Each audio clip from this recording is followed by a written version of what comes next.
KTRD, home of the Polyester Blend Network, is now on the air. Welcome to another broadcast day.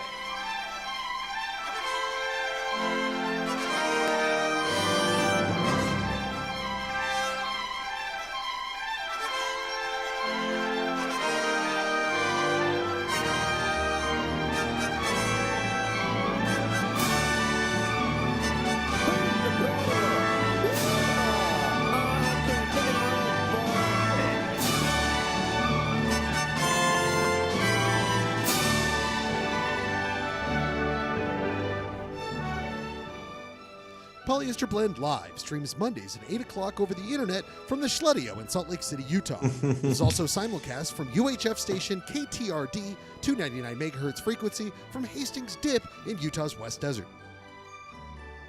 As Polyester Blend Network and KTRD starts its broadcast day, we ask you to join us as we dissect, try to understand, poke fun, and also share our love of this strange Utah existence. But before we get to the live broadcast, let us see what's on the Polyester Blend Network and KTRD schedule tonight.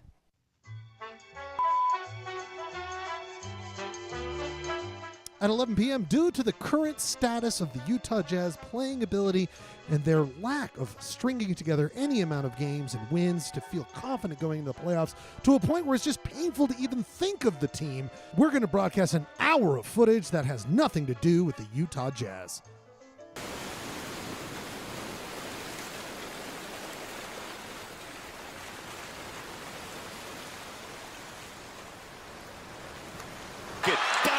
Drives, hangs, off the rim. The ball comes loose.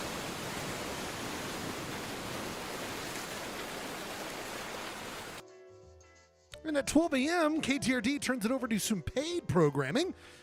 This is paid programming from the old D's Clown asking for their job back. Oh, geez, can I have my old job back? I haven't been doing so well, and I know your new model is a family restaurant like Denny's hasn't been working out so well. So I thought you'd give me an old chance, you know? I can bring a big smile on the kid's face when they get a bunch of French fries or some biscuits with gravy. I need this. That's what's on KTRD tonight after Polyester Blend, our flagship show. As we say here on KTRD, we drop the goods. But first, some inspirational words. Utah, what a pity. Peace out. Rock and roll. TikTok, time to rock. Whoa! That clown seems desperate. Give me my job back. People, it's Monday! It's Monday! Oh my God. It's 8 o'clock! It's snowing! You got nothing else to do. You got to get ready. You got to get in front of your Nothing computer. like a captive audience. Exactly. This is where we do our best. You have nothing else to do. But we've got a lot to do. An entire night of fun, hijinks, and creativity. It's time for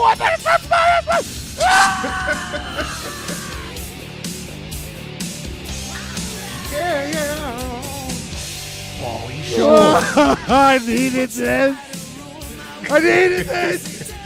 I needed all of you. I didn't know about the D's Clown.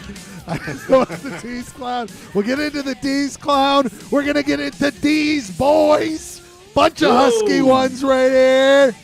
First of all, my name is Ryan Schlegel. I'm here, as always, with my good friend, the Podfather, the man who made it all happen, yet to figure out how to find links on YouTube, but that's why we love him. Clayton Scrivener, are you with us? I'm here, man. I'm here. I'm ready to go. Let's go. This is like our earliest starting time that I would say 6 months. That's why I feel Doing good great. about it. That's why I feel so good. I feel like the low energy comes in when I'm ashamed, like a dog with its tail between its You're legs. definitely not bringing the low energy right now. No! Classic Schlegel energy you're bringing. I'm telling you right now, this is the deal, Clay. This is the deal. I'm not. Deal is new shirt, new you. What is going on there? I've been letting a lot of you polyheads off the hook. Okay, I've been coming in with this low energy garbage. I haven't been making sure you know what you need to do, and that is to watch Polyester Blend on Mondays. I got to will you back into it. You forgot about us, kids. You forgot about us. And you better get right, Clay, because next week is our big show. You know what I mean? I think I do. I mean, this is a big show. 99's huge. 99 is huge. But we've got number one hundo Coming up, number one hundo. I should probably take Tuesday off work. We should. I need like 3 months to recoup after this. But speaking of recouping, he is in the number one IPA recouping capital of Southern California. Burping already. We're only 5 minutes of the show. All right, cool. Source, that is the burp alarm. He's in the burp alarm capital of Southern California. He's our Ed McMahon, Ryan Bradford. Are you with us? Yeah. Oh, I'm here. I'm here. I'm drinking some recouped seltzer, actually. Not some IPAs, but like those IPAs sometimes. You say recouped? What was the kind of seltzer? Recouped? I was just playing off you. What you were doing. Recuperating. Got you. I'm recouping this into my mouth. The seltzer. That's what I was thinking. Was that recouping seltzer was some sort of new invention from the beautiful Pacific Coast, where you find old seltzer lying around in barrels and you recoup it by putting alcohol. My brain was already there, Ryan. That's where I was at. Well, it's you heard it first here on PBL. We're gonna recoup some old barrels of seltzer, put some booze in it, and drink it. You got some Ryan Bradford seltzer update. Oh my God! Seltzer update. If we seltzer update, here's the deal, people. You got some old seltzer. The Brian Ryan Seltzer Orchestra. The Brian Ryan Seltzer Orchestra is your new name. No. If you have old seltzer sticking around the house, okay? Some flat stuff, anything, send it. P.O. Box, Recoup Seltzer, attention, Ryan Bradford in sunny San Diego, California. Write that down. Send any old semi-flat seltzer out there. He'll recoup that seltzer for you, right? We'll Right. put some more bubbles in it. We'll put a little bit of flavor in it, and then we'll sell it for a little more than we bought it from. You know what? Capitalism, baby. That's what we do! Especially when it comes to drink related. So, recoup your seltzer with Ryan's Recouped Seltzer, hard seltzer, out in sunny San Diego. I was a total socialist until I had hard seltzer, and then I realized I needed to be a capitalist. It's true. That's usually what turns people. And this is what lights them up. If you could sell seltzer in hard seltzer in a capitalist society, then you can sell anything. And you can make money and make your dreams come true. People, a lot of this can be gone over with Clayton at his summer seminar this summer, recouping capitalism with seltzer, one glass at a time. Tickets are on sale. It'll be at not Grand America, but Little America across the street. Hosted by the Bull. The Bull will be on hand. He'll give you tons Don't think you're not alpha enough to have hard seltzer. All right? Listen, you got a little bit of seltzer, you can recoup it. That's what we do. Don't be a fucking cook. All right, everybody. Welcome. So remember when we used to do swear jar? Gone. See ya. We got no time for that. We got to let the expletives fly, as Kramer once said. So, people, big news, by the way. Sidebar, Clay. Sidebar. Breaking news. Yo, sidebar. Breaking news. All the way. So let's drop into my DMs. Because... Let's go to this, my friend. Let's go to this. Did you see breaking news right here on the screen? Saturday, October 22nd. Mark it down right now. The people who provide our theme song, Slaughter, will be performing free on Fremont Street, dude. Free on Fremont Street with Vixen, not too familiar with, but with Sweet. And Sweet provides our action theme song, if people don't remember. Yeah. So in Ballroom Blitz, of course. So Sweet, that's a random smash up. I got my eyes on Hoobastank's Soul Asylum and Alien Ant Farm. Dude. Well, Ryan, I mean, this is family basically for you, so you got to be careful going to AAF. But I got that. Men at Work is also on that list, and then Ryan and I will definitely be there without Clay because he refuses to go to that final concert. Clay, to the final concert. You see who that is? A little That bit. would be Stone Temple Pilots. I think that's a no from Clay, dog. I just don't understand how you do Stone Temple Pilots without the head man. Without Chester Bennington, right? Right. Fool me once. That's Scott Weiland. Fool me twice. Chester. R.I.P. to both. Rest in peace. But this is third time's a charm. That's what I think's going on with STP. I gotta say, you guys are the flies in my Vaseline. Wait a minute. Is that the Who's their lead singer now? Jeff Good, dude? We got the good. You gotta. Oh yeah. Oh. That's works. not a That large checks out. bullet. He's got no gut. You got no gut. We did. I'll Kind of take the false gut. For it. advertising. There's a lot of false advertising. A lot of beautiful chest, though. So gut is your new STP. He was, of course, on the X Factor. It was the former lead vocalist of the new metal band Dry Cell. This cell's super dry. Man, this is the perfect new metal cover or album cover. Ooh, spooky. 3 mouths. So this is 3. Normally those are eyeballs. So just watch out for that. That's disgusting. But anyway, people, all those polyheads, join us. Mark it now. Mark it down, dude. You have got 6 months to get prepared. 6 months and some change to come find us down on Fremont Street, where we will be enjoying the theme song to Polyester Blend. Very excited. I will say, if you haven't heard Vixen, check out Edge of a Broken Heart. I think they were one of the all women, the few all women hair metal bands. Oh yeah, I'm now remembering some bands. Clay Dog, you ever get into Vixen, dude? Oh yeah. I mean, no. Oh but come yeah. on, missed opportunity. You can. I mean, it's never too late to get into Vixen. Here's how you fix it.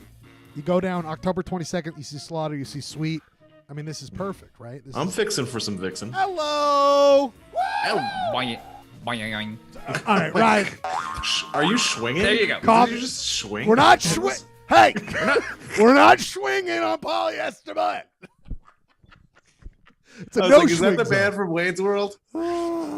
This is a no swing zone here on Polyester Blend. No swinging.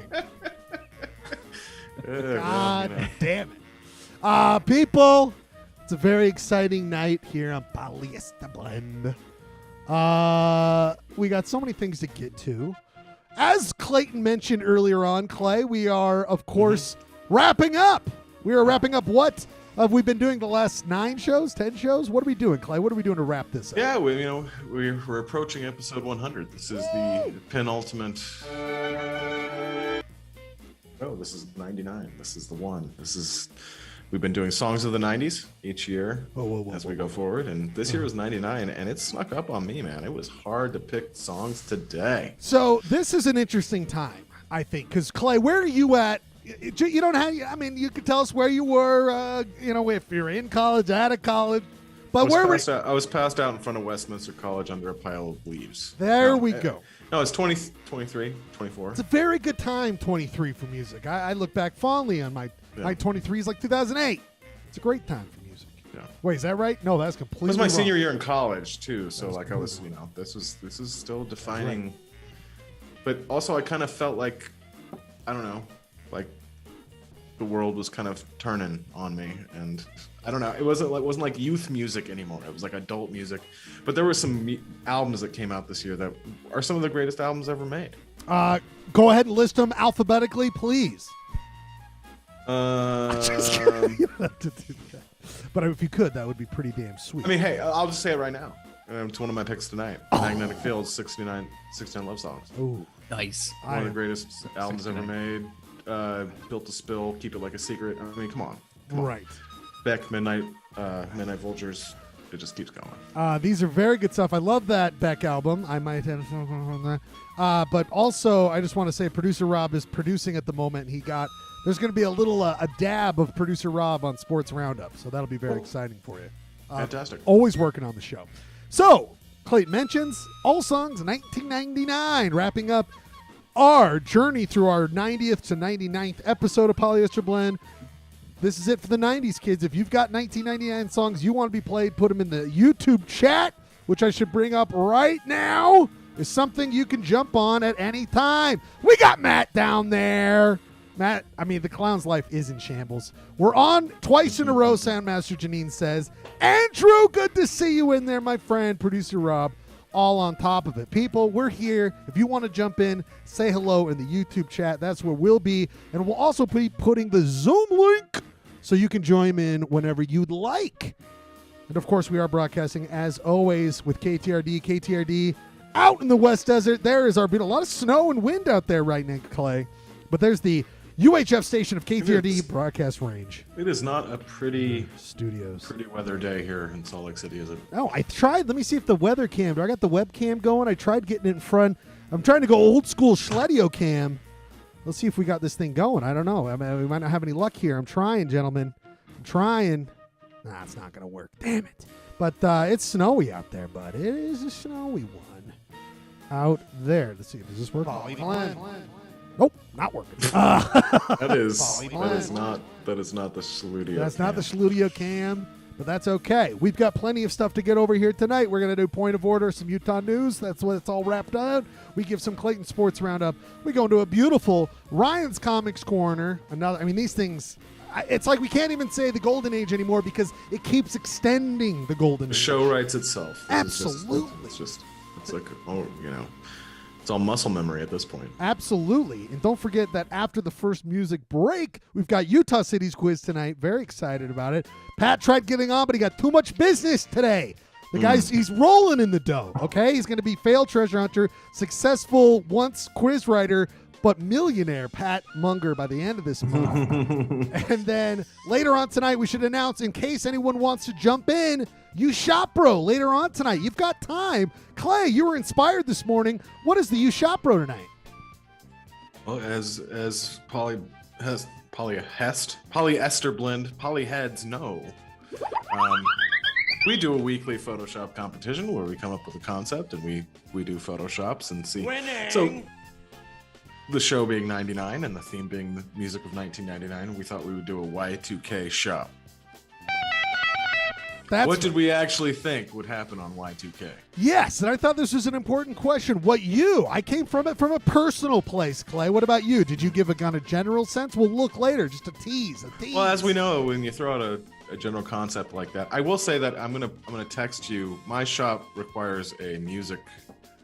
Additive. Listen to this. Okay. Producing, baby. This is a media show. But it was I just thought about 1999 and what was happening and like what computers and anyway, I don't want to give too much away, but okay. I love to see when we throw out something very general what the Husky Boys bring back to the I love table. it. And you can join the Husky Boys in the in the Photoshop challenge later on today. What did you think was going to happen on Y2K? Put that together at home and get ready to email us later on, and you could be a part of it. But Clay, we are ready to go. We are looking great for time. Let's go right into it, buddy. Sometimes the show doesn't even start till this time, so we're doing great. You got that right. But you also got this right with a little bit of R telling people how it is with a segment we like to call Point of Order. Point of Order. And this week, that's right, Clay, this week, in honor, we have a sponsor for each one of these segments this week by our friends at D's Restaurant. Whoops, that one. D's Restaurant. That's right. They have sponsored Clay, Point of Order, and Clayton Sports Roundup and the whole general beginning hour of the show. And that's why this Point of Order is brought to you by Cheese Fries. Go get them yummy cheese fries down at D's. We got just regular fries, but we put cheese on them. Makes it a little bit good, better, a little bit grosser. I'm catching some training table flashbacks here, but also like the most disgusting meal or the most unhealthy meal I've ever had in my entire life was at D's. And I want to wait. What was that meal, by the way? What was the meal? It was a Monte Cristo. Oh hell yeah! I probably have had it. Ryan, I believe that in the late '90s and early 2000s, you and I must have slopped down plenty of cheese fries at D's after some shows and stuff. Is that right? Oh, totally. Yeah. Do you remember when that guy gave you shit for wearing the KGB shirt Yeah, at D's? when the skinhead almost beat me up. Yes, I remember Yeah. when the skinhead almost beat me up. We had just gone on our high school trip to Europe. We were lucky enough to go on this, and I was there. I'm fucking 16, and I was like, I'm gonna get a CCCP shirt because I'm like, I don't know what communism. I'm all these things, and so I was like, I got that shirt. I was super into it. I loved it, and I was wearing it at D's. Probably had grease all over from cheese fries, something like that. And this guy stops me, and he's like, where'd you get that? I'm like, Europe. He's like, yeah, well, look, this. And he showed me, like, his anti-CCP. He's like, I'm anti-communist fascism pro.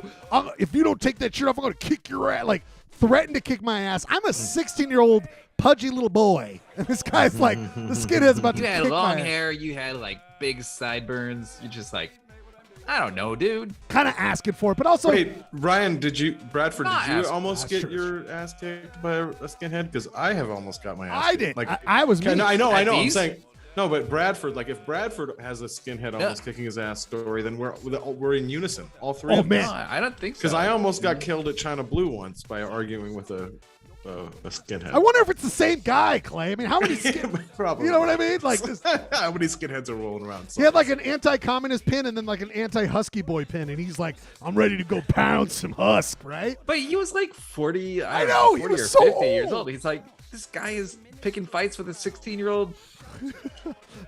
It was a very At weird D's, time at D's. But that's why D's, it's D's, man. It was a crazy time, all right? It was a crazy time. So anyway, this point of order is brought to you by the cheese fries at D's. Go get that slop. Clay, this week, let's check out a couple Those articles. cheese fries believe in the collective enterprise of socialists. One cheese for all. Buddy, this one we had to bring up a little bit of Ordah. Clay, did you happen to read this article about the ballot stuffing complaints lodged at the Salt Lake County GOP nomination convention recently?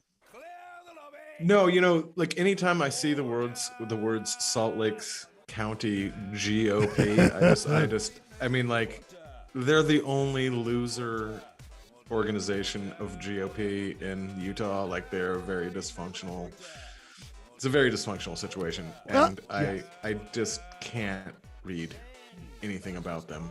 But please let me know what happened. Basically, Clay, this whole, ever since the election, of course, one of the things that the GOP as a nation has been lodging a complaint to America was is the idea of voter fraud. Sure. Voter fraud. Well, 2 Republican delegates using paper ballots were caught voting twice at Saturday's nominating convention. Clay, I mean, Ordah. I guess they were trying to start the steal. Exactly. That manifesting, we are so afraid of, making up something, and then they start doing it.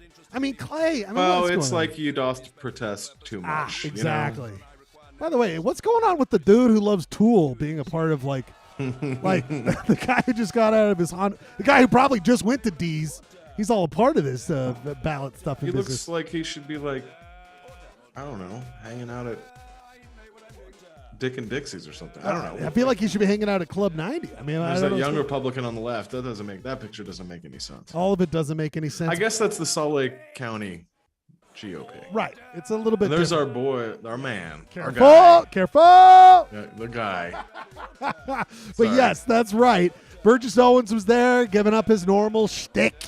I mean, it's just, come on, Burgess, get out of here. Get on with this business. But, Clay, a lot of this article goes on to talk about the amount of people. There was a couple people who didn't come, they didn't give their full name to the trip, but those who admitted that they did sign up as Republicans to try to sway some of these more larger at-state elections, which is, I mean, it's in the books. Until they take it off the books, you can do it, right, Clay? I mean, you can switch parties. You can do whatever you want. It's I true. mean, a lot of people I respect and love have done that, and We gotta make these I choices. like to sleep at night. I don't want to. Just the idea of my name ever be involved with that party, I say no, and I also say Ordah, Clay, Ordah. To them. Clay, we'd be remiss if we didn't bring up this. We talked about it last week. Of course, an ongoing issue in the state of Utah is how we are passing laws against our our family members of the trans community here in the state of Utah, those who deserve to have just as many rights as we do. Well, you know what? The kids are stepping up, buddy. The kids are stepping up. A bunch of kids from West High. We doff our. No one's wearing a cap tonight, which is kind of. But we. Trilby's on the truck. Trilby's on the truck. Trilby's on the truck. Out in the Trilby truck. Trilby's in the truck. If you got the Trilby watch, it's out in the truck. When I roll call, I just throw on that Trilby and I just like rolled call, roll. I rolled coal with my Trilby on. No, but I saw that, and that's great. And I really was shocked at some of the numbers that some of the kids, it's cool. Yeah. Heck yeah. I love it. And also this, continuing on this national made-up issue, that's what everyone's doing, then Tucker Carlson going after not exactly lefty governor of Utah, Cox, but going after him for sharing his pronouns where, again, we share pronouns to let everybody know that it doesn't matter. We're comfortable with everybody, okay? We share. Come on. But anyway, Tucker Carlson order. Come on. I just had to. Tucker Carlson is. I don't watch cable news, and I haven't in probably 7 years. But he's terrible. Of course he's terrible. Everyone knows he's terrible. But breaking news. But no. It's not that he's terrible. It's that he knows he's terrible. It's a total. He's doing. And he makes a lot of money being terrible. So he is deliberately terrible because he likes to make money. Yes. And he's just, as Jon Stewart called him, a dick. Absolute dick. But I think here on Polyester Blend, we give grief to Governor Cox. But this is one of those things where I'm like, hey, back up. We dunk on him because we got real issues with them. This is one of those things. It could be so much worse than Spencer Absolutely. Cox. And that's why in this case, I want to say no. He's moving in the right direction to caring about people in general. Come on, what do we have to order? We don't have a culture warrior governor, and we haven't yet. And I hope I never see it. Herbert was not that way. Obviously, Huntsman was not that way, and the guys before those were old school Republicans who were just more of laissez-faire capitalists. But Spencer Cox, we could do so much worse. Absolutely, so much Clay. Worse. You're 100% dead on. We say order to this. Ryan Bradford, of course, we say order to this. Order. Thank you. Gotta be ready with that order, Ed McMahon. Yeah. Double up my orders. Order. Hey, order. Hey, order. Hey, order. All right, people, and we have been doing this for some time now, where we do a news story from the county in which the city of Utah City's quiz is in. Mm-hmm. My friend Clayton, we are going down to check out the Sun News, the best news for Kane County, my friend.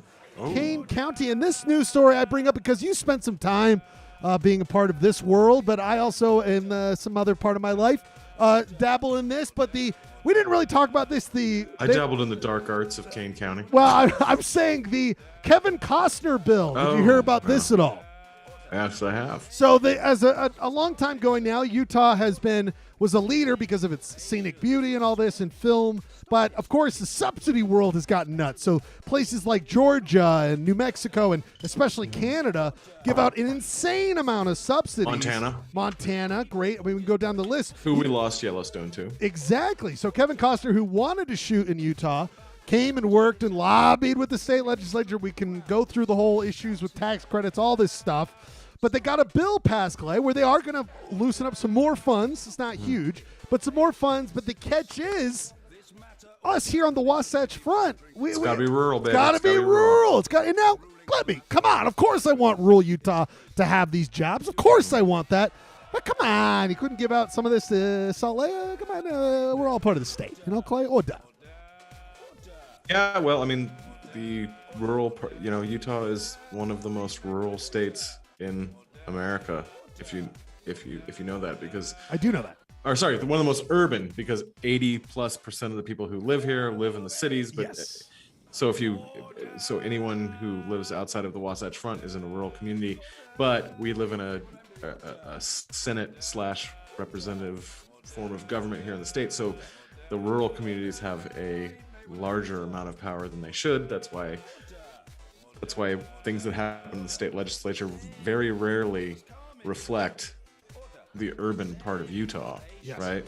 And so that's why when it came time to do this bill, that they got the rural stuff, and that's it's fine. It's I don't fine. know. It's fine. It's fine. It's like, oh, of course you got it. Anyway, regardless, Ordah, please order up some I movies. want more movies filmed here. Yes. And there's this thing where, like, Weiler, good old buddy, toddy boy. I'll take a hot toddy. Your buddy. My buddy. My Your boy. My sweet boy, Todd. I love you, Toddy. He was like, we got to stop subsidizing Hollywood and these leftists. And it's like, all right, just calm down. Like, it's such an easy thing for them to be like, oh, the lefties, we're giving money to the lefties. But I don't know how lefty Kevin Costner is these days. But regardless, I hope they order a bunch of movies. Bring back, I mean, it would be great to see Little Hollywood, as Kanab was once known, come back to its majestic They state. should reboot Tremors. Was that a Utah movie? No, but I love the idea. Utah Tremors. How about Bodyguard 2? Bodyguard 2? Thinking of all the Jurassic Kevin Park Costner. with Utah Raptors. Am I right? Where's Rob? Right. Rob's going to love it. He's already, he loves it so much. Ordah, I say Ordah to this. Now, I wonder if he's here with us live. I wonder, normally Chatmaster's watching the chat, but he's showed up a little early. I feel like maybe we should do this here. Or where do you think, Jeremy? Where do you want this at? I don't know if you saw. I sent you a little. I've link got that of a ready to video go. download. I've got the video ready to go. What do you got here? Let's do it now. Let's do it now. Whale is top of the hour news. Whale I watch. think. People, it is The unwhaling. breaking news. Whale Watch edition. Is there a good image I could just pull up real quick? Whale Watch. Here it is. That's breaching. Whale Watch. That's breaching. There we go. Breaching people. Whale Watch edition. Our friend Chatmaster, and also a judge later on tonight. Do you want me to play the video first? What do you want, bud? What do you want here? Yeah, let's go ahead and take a look. Janine and I caught some of the action while we were out on the scene. Ooh, boy. Ooh, boy. You were down. We'll let the video speak for itself. It might be smarter to download it than to. Well, let's try. All right, PBL Nation, it's Look, it's working. I think it works great. I think we're good. All right, maybe we'll see what happens. If it fails, then you're I right. like how he said PBL Nation. I know. Let's go back. Let's enjoy this for what it is. all right, PBL Nation, it's Whale Mania going on right now. Big hit. Everyone loves it. And it almost has a radar to find a person when they need it the most. The last couple years have been challenging to say the least. Absurd with a pandemic, an earthquake, and an inland hurricane. Completely improbable. But I'd like to think a saga about whales and gnomes and a story about bringing people literally back together in unexpected ways with a little bit of wonder and levity is maybe just what we needed in a particular place and time. I love it.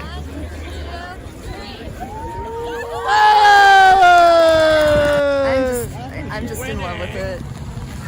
Jamie did it for me. You know, I was a little on the fence at first, and then I saw the color today and was just like, this is amazing. That's you cute. inspired this. So tell us about your agenda here. We think the whale should be rotated, maybe around 90 degrees. We think this rotation is the worst. Even 180 would have been better, but it's purely an aesthetic choice. And, we love the whale. That guy looks familiar. Look how serious Tiffin looks. Oh my on god. 1100 East, and you're looking north or south, it does look a little bit better. You can see a little bit more. It looks great, but honestly, maybe even like 70 degrees or something. Yeah. Yes, I agree. Yes. Wow. That That's perfect. is That's hot news. That is hot content, dude. One thing, we're beating the local news to this. I know, coverage. dude. You put that story together in an hour and 40 minutes, basically. 2 Yeah, hours. the one time the program starts on time, I'm like trying to cut this whale footage together. What the Listen, hell? this is professional stuff.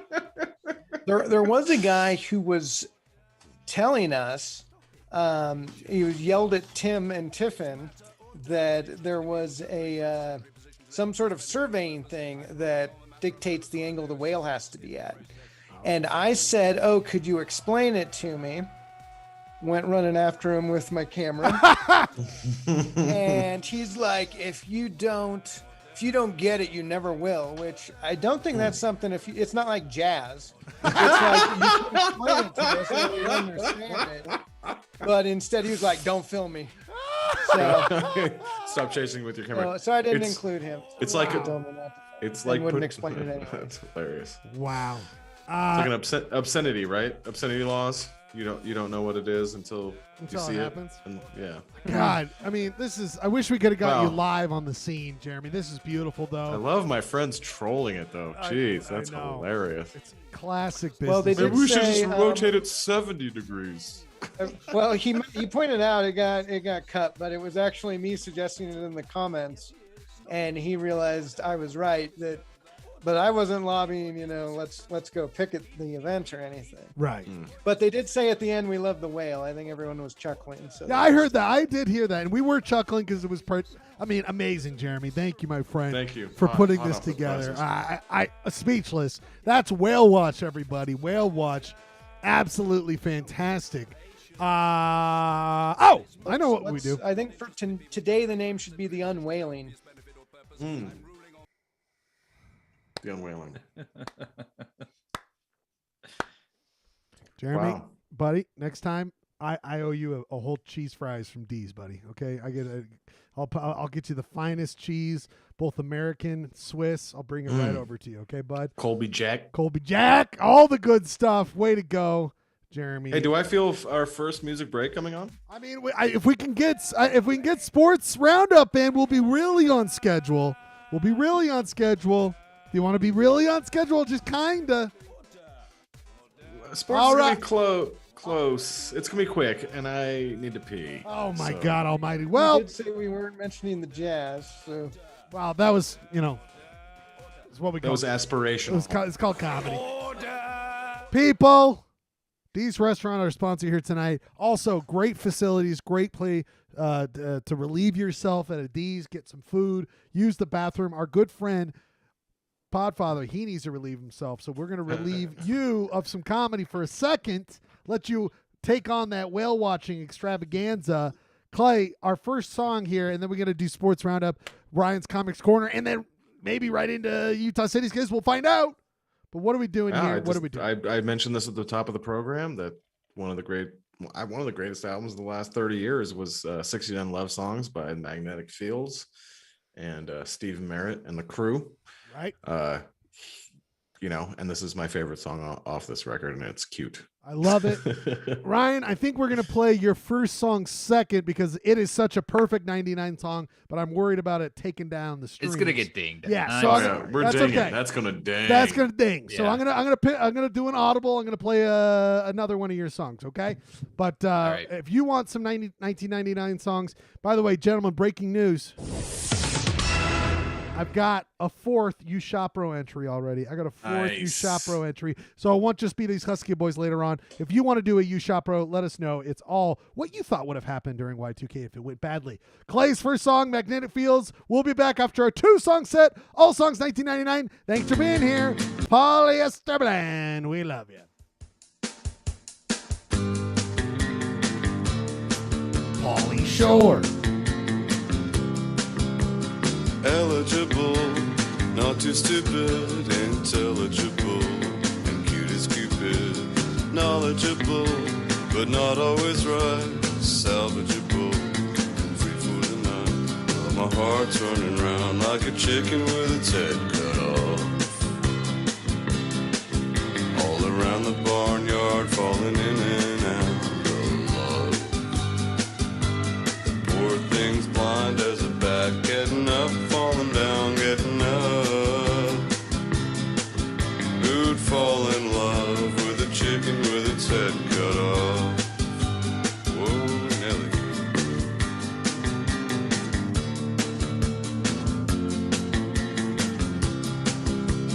My wife doesn't understand me, many dozens down for free love, and I'm in free fall. This could be love or nothing at all. But my heart's running round like a chicken with its head cut off. All around the barnyard, falling in and out of love.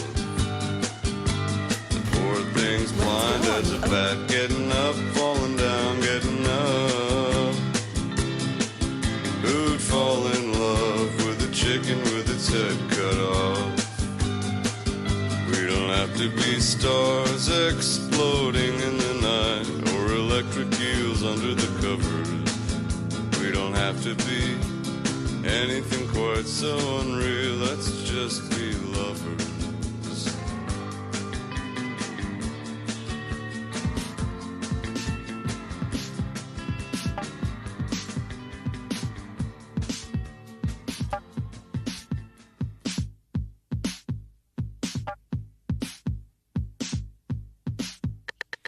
Got it in the mail one morning. There was no return address, just my name in gold leaf on the front. There was no time or location. There was really no info at all. No date, no place, no time, no RSVP. But it said you are invited by anyone to do anything. You are invited for all time.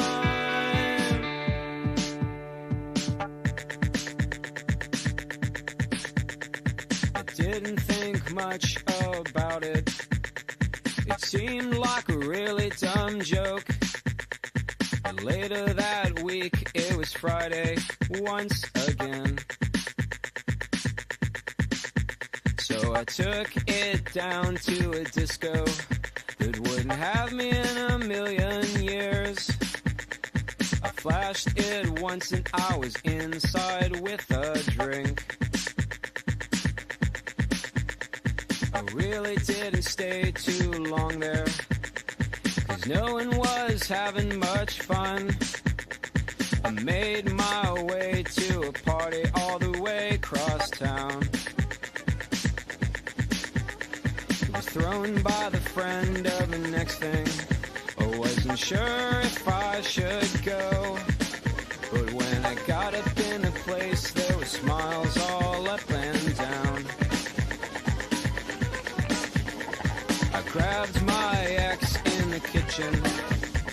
I told her I was sorry I came, but she looked at me with a glazed smile and said, you are invited by anyone to do anything. You are invited for all time. You are so needed by everyone to do everything. You are invited for all time.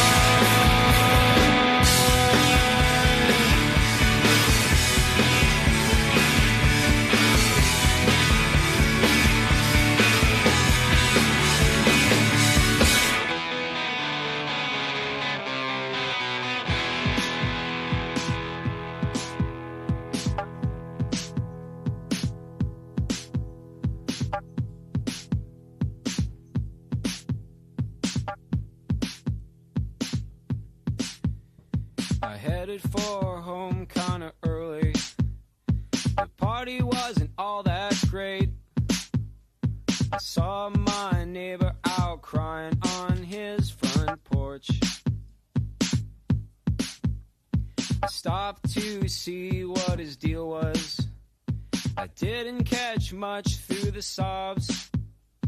Something about a party and he didn't go.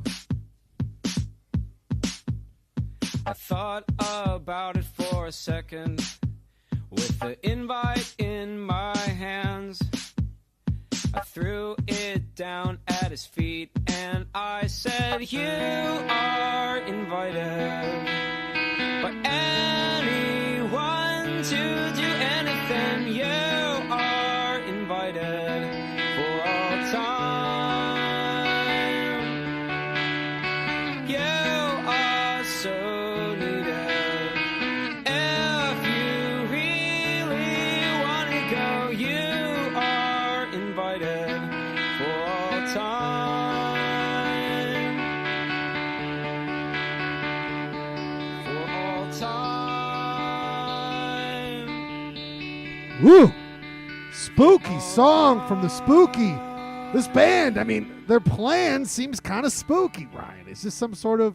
It's a very touching story, I thought. Oh, I was just... Dismemberment plan with the spooky name, of course. I'm just You're saying... right about that. Ryan, why would I go anywhere they invite me to if their plan is for dismemberment? I mean, why would I go anywhere? I always need to have a job that has a death and dismemberment plan.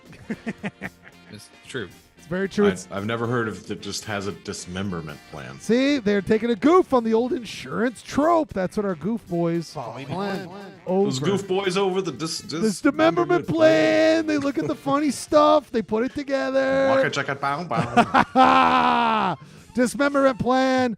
Like Clay always says, they are pretty much exactly like this. Oh, wow. You Set the stage. You thought it was going, and then it went the other, and then you thought. I thought you were going to give me that Seinfeld bump, but cool. Nope, it's all about suicide jokes for me.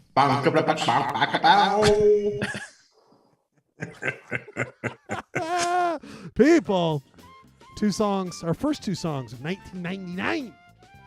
Not bad. Great. They were great. Good pick, Bradford. Love that pick. It's a good one.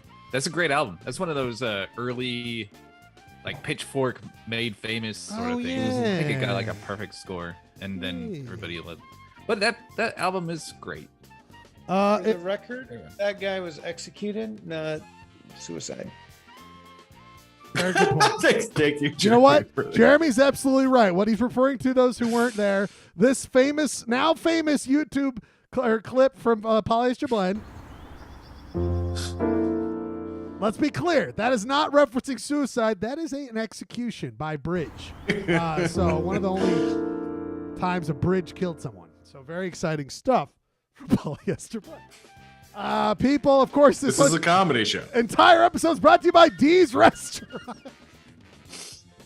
They are approved all of our bits tonight. So D's Restaurant, they are providing, of course, the sponsorship here tonight for Polyester Blend.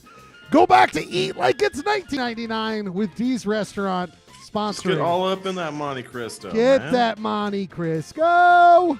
And Monte Crisco. That's actually a good idea. Buddy, you know what else is a good idea? Husky boys like that Monte We Crisco. love that Monte Cristo. Matt was pointing it out in the chat. People, you know what else is a great idea? When you find a couple of old doggies, and I'm not talking the little friends, the best friend of man. You lasso them up. Yeehaw! And you find yourself out in the corral, and you are putting some work together because it's time for a little bit of the thing we call.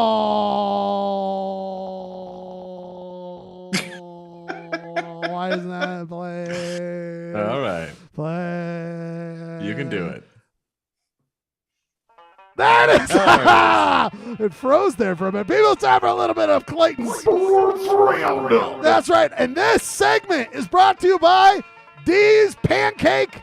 If you just want a pancake, no syrup, no butter, just a pancake, go on down and check it out at D's Restaurant. This segment is brought to you by the Pancake down at D's. Clay, you're a man who's enjoyed many a pancake while you're out on the range and doing some work, corralling these great news stories. I do reckon I like a couple flapjacks Hey, after watching some sports. We need to get some flapjack Clayton Sports Roundup and things like that. That'd be fun. Clay Dog, what do we got first here tonight? Well, of course, we're going to do what we said we wouldn't do. We're going to talk about the Utah Jazz. God, do we have to? It's been a rough go. It's been a whack-ass season. Anyway, they wrapped their season this year with their second to last. This is the second time I'm going to use the word penultimate. Oh, nice. Their penultimate game, which means second to last. Oh, I know. I found that one word when I was doing my ACT test. That's the only word I learned. their penultimate game featured another 20-point fourth quarter collapse. They were ahead 20 points against the best team in the NBA, the Phoenix Suns, and they ended up losing. And granted, their last game of the season, they won by 30 against a garbage Portland team, but there's something fundamentally wrong with this team unless maybe the playoffs are a new season, so that starts Saturday.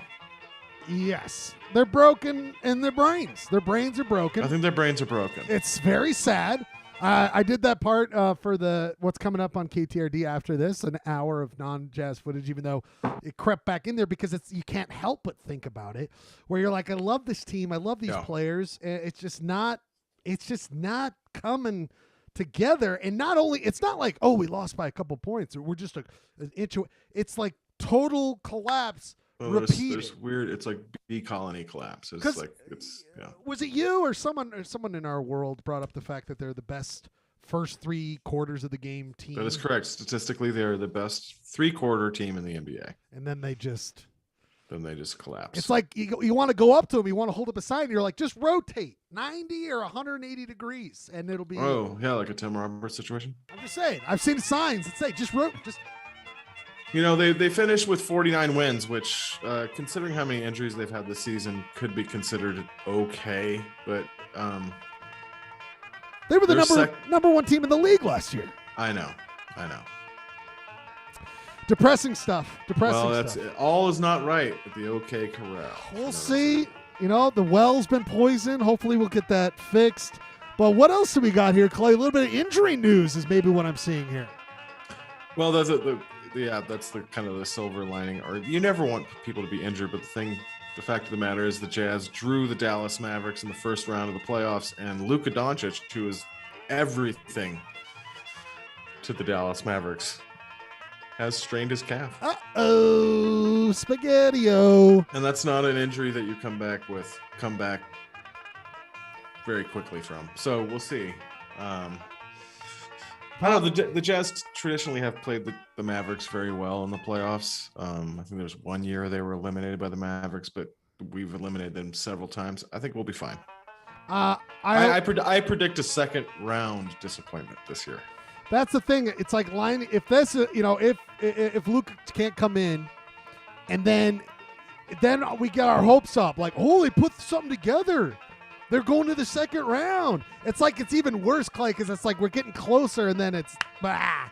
But this was. Well, if you remember last year, oh yeah, we lost to the Clippers, and they didn't have their best player, so it doesn't mean anything. I was out in Daggett County listening to it on the radio. I think I told you it was just like, oh, Jazz lose. And it was like, oh, this is sad stuff out here. But what's never sad is a wonderful pancake from D's. Always feel free to pick up a nice, wonderful pancake from D's.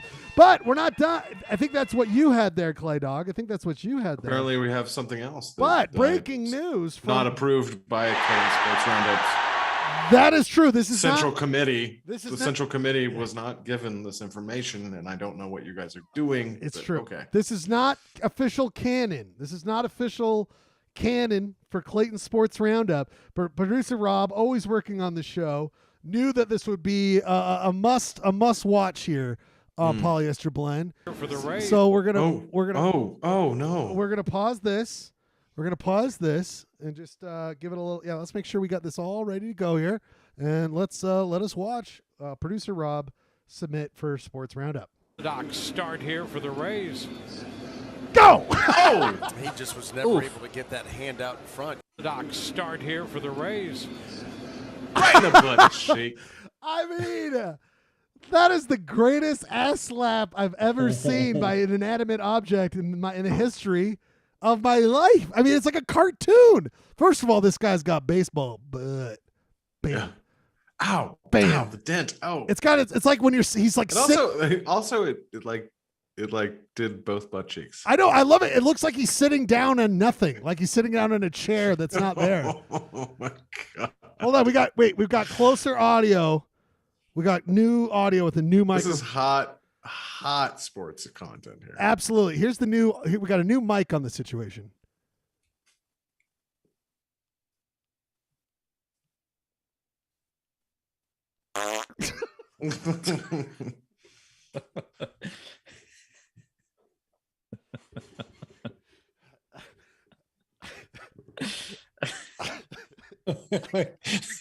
Shago can't even keep the show going. He's laughing so hard at his fart joke. It was even better than I thought it would be. Anyway, people, it's a rough stuff. We hope that Tushy gets some cushy and sit down for a little bit. I mean, but he looks nowhere. He looks like he's got plenty of meat, plenty of junk. I mean, in if that you're truck. gonna, if you're gonna get hit with a baseball, it's got to be in the ass. Like that's the place to absorb a baseball throw. Right. Right. Boom, Absolutely. Well, sure. boom, I'd rather boom. take it in. Sorry, I was going to say something. This looks like the Not- butt. It's like the butt threw the ball towards someone else. Like one of it. Hey, he's going. He's going I to would third. I would rather take it in the ass. Hey, the ball. He's running at third. Bam. Well, Rob, you've done it again, my friend. It may not be official Clayton Sports Roundup sanction, but we do love it. And you, well, that butter butt would be perfectly filled up with this wonderful buttered pancake from D's. Go check it out at any of your participating D's who have pancakes. I'm assuming most of them do, but we'll have to check out that more as we move along. Great stuff. We must move on to this, though. Ryan, you ready to go back? You ready, buddy? Are you ready? I'm ready. All right. Is that the end of Clayton Sports Roundup? That I was didn't think there was anything else. Right? I was maybe going to ask for a Detroit Red Wings update, but no, that's fine. No, it's fine. It's fine. It's fine. We don't I need was that. so happy with the farting and it just was like you had really a good fun. time. Let's move on. Let's wrap up this. Things are sports better. segment. Things are going better. Things are going better. The Golden Knights are the one, buddy. They might actually They are. I got a little bit of hope, and I know that that's going to be the death nail. Let's find out. Buddy, it is time to go to a thing that never has a death nail as long as Polyester Blend is breathing. It is time to go to a hit segment where our good friend sits around. He works very hard. I'm so excited for this one. He works very hard, and what he does for us is he rates him and brings him. That's right, everybody. It's time for a hit segment on Polyester Blend, a long-standing tradition. Oh my god! I think I was so excited about this today's Mary Worth that I forgot to include the throwaway. Well, that's okay. I mean, I know it's like a one shot. We can just do a one shot unless you got to Yeah, throw we can it. just do a one. Yeah, we can do a one shot. That's all right. We can do a one shot, just like Let's just focus. Let's just put all of our brain power and focus in on how amazing this Mary Worth is. Maybe we should change Bam. the. Yeah, maybe we should change the One topic shot. to One shot. One shot. One shot. It's not throwaway. No throwing away on that ass. No throw- on that ass. Never throw away that ass. That ass. Now, Ryan, this is a one and done, so let's get prepared here. Let's get ourselves situated mentally. Let me see if our good friend, as always, we forgot to bring this up, Ryan, is of course, as always, it's Ryan's Comics Corner is brought to you by Frank's Red Hot Sauce. We're taking a break from D's because D's saw the D's wings covered in D greatest sauce. It's Frank's redhead sauce. I had some today. I made some wings today. A little Monday treat. Beautiful. I know this is Clayton's favorite part. He might be saved, but we must go to our good friend, Polly Blend. Let's see if he's working. Oh, I don't know if he's working. You might be saved to this week, Clay. You might be saved. Yeah, What do you it's not mean? working. Our good friend, Red Hot Chili Pepper, Weezer Chili Pepper. It looks like his camera's not working, or you'd have to put up with that. So let me see here. You know how much I hate. Just like disdain. For Weezer Pepper. And he's Is it because he knows more about Weezer than you? Don't make me get thorny, dude. I've been not thorny all night. I know that thorn has been down. Okay. You got thorny pre-show, dude. You were sending me all these thorny texts. That was. Trust me, I'll go into those. We'll have thorny hour. We'll go over our thorny feelings. Not as thorny moments. How do I get the link to YouTube? I don't know. How about you go to YouTube? My God in heaven. But how do you get wonderful content from Frank's Red Hot Sauce and Ryan's Comics Corner? You watch Polyester Blend. Buddy, you read them and bring them. No throwaway. No throwaway. And that we should announce that what we're about. I did have a Garfield. No, I don't see any You don't Garfield. want me to just. You don't want me to Clay, just read it. Clay. Do you want to? Should we Garfield him? Should we Garfield hard here? Sure, let's Garfield. All right, let's throw away. People, let's get the trash cans ready. This is a severe throwaway. Did you paste it in there? No, it's not pasted in there. That's the problem. Is it's not in there. I mean, how are we supposed to do a throwaway if we can't even grab the object to throw away, Ryan? We're gonna read it off your goddamn phone. Can we read your mind? I'm getting thorny just thinking about this. No, let's skip it. I was like, I could just read it as. No. I like that. Performance art. I like that. Performance art. I think that's the a great. reader, the viewers don't see it. I think that's a great idea. Readers don't see it. You just have to use your imagination. Garfield cat. I'm just gonna do one. I'm just gonna bring up one image of Garfield, not even the actual Garfield, just this cat. Okay, Ryan, and I'm just gonna let you read it. All right. Well, this is a classic 6-paneler. It's been a while since we've had a 6-paneler. Yeah. So you got Garfield and Odie strolling through some green grass. They got a vivid blue background behind them, and Garfield thinks, spring. They're both closing their eyes and in ultimate joy. And then next panel, Garfield thinks the first green grass of the season. Third panel, Odie's looking back at some tulips, I think. The white flowers with yellow middle. Dandelions, perhaps. Garfield thinks first flowers of spring. Next panel, Odie's looking up at the sky. It's like the first, Garfield says the first robin of spring. Full stop. Fifth panel, they are both screaming, eek! They have insane faces. And then on the sixth panel, Garfield thinks, and the first snow white legs of spring. And John is sitting there, despondent. His legs are pasty white. The rest of him is different color. He says what?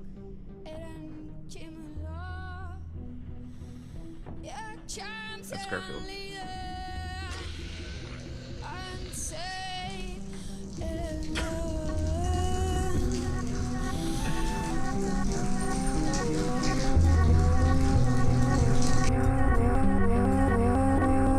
Great stuff, buddy. I love it so Was that the much. Fiona Apple record that came out in 1999? That was Bjork's song for the hit movie Drawing Restraint 9. Oh, yeah. So that was some Matthew Barney shit right there. Absolutely. I was trying to Barney that shit up. Let's Barney that shit up. And we don't mean that Barney. Very good stuff, Ryan. The audio companion piece to Polyester Blend's Comics Corner. Beautiful. I mean, we're always pushing the boundaries of what art and content is with what we just did there. But now it's time to get to the non-throwaway. We can go ahead and toss that right in the bin, except not the concept. Love the concept. Yeah, we're talking about we seek a higher purpose. Yes. We go to That is right.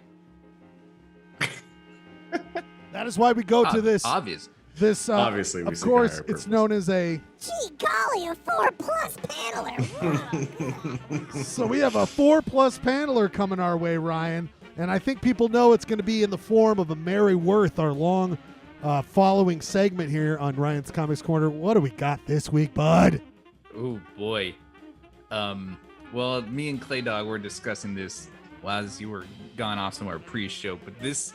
We're getting into dreams. We're getting into dream sequence in Mary Worth, and once there's a dream sequence, you know that all bets are off. This is my favorite kind of stuff. You don't know who's dead, who's alive, who's sleeping with who's, That's right. There's where's Brigham Young at this point? I have no idea where. There is not even a quote in this one. This Sunday special Whoa, edition. dark We went straight to business.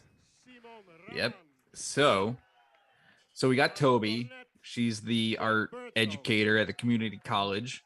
She has been she's been consorting with her students, playful flirtation, playing frisbee.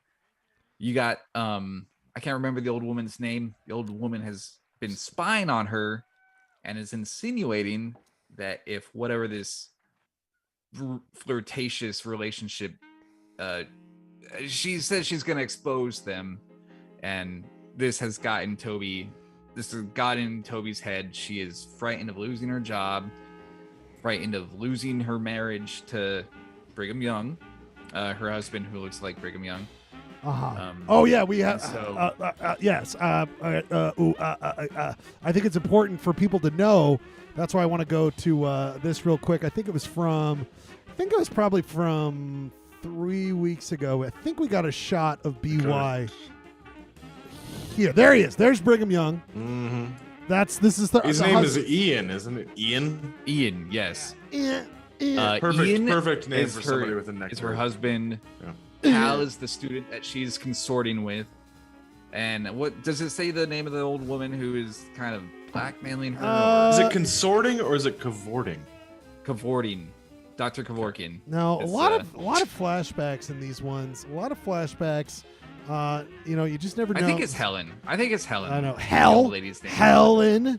I mean, that makes all the sense in the world. If I could It's just like a modern day, it's just like a Karen.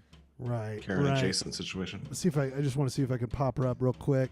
Nah, this is too early. We're too early at this point. Oh, we're really like exposing our listeners to like you're going like a beautiful mind stuff on this Mary Worth. Trying to get it all there. Try to get it all. Can we just together. like forge? We can forge ahead. Can we forge ahead on this wait one? a minute. You're right. You know what? Let's Can we consort or do we have to cavort? Let's deflect from where we're currently going. For the Rays. Bam! And we'll go right back to the new. We'll go right back.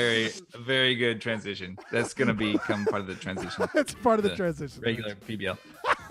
Okay. All right. So, first panel is Toby's apartment. You got the window wheels there. And the little purple box says the night during a restless sleep. And she's saying this in her sleep. No. And then the narration says, as Toby dreams, Toby and Cal sitting in a tree. She's surrounded by her students. And then there's a picture of Cal behind her and a picture of Helen. And the next panel, it's all squiggly, dreamlike, and she and Cal are in a tree, and the song keeps going, Kissing. Whoa. And then first comes love. Whoa. Then comes marriage. See Cal about to kiss her. Then comes Toby with the baby carriage. And she falls out of the tree. Very dramatic shot from the bottom. It looks like she's falling to her death. And then the last scene, it's Toby falling out of bed. She says,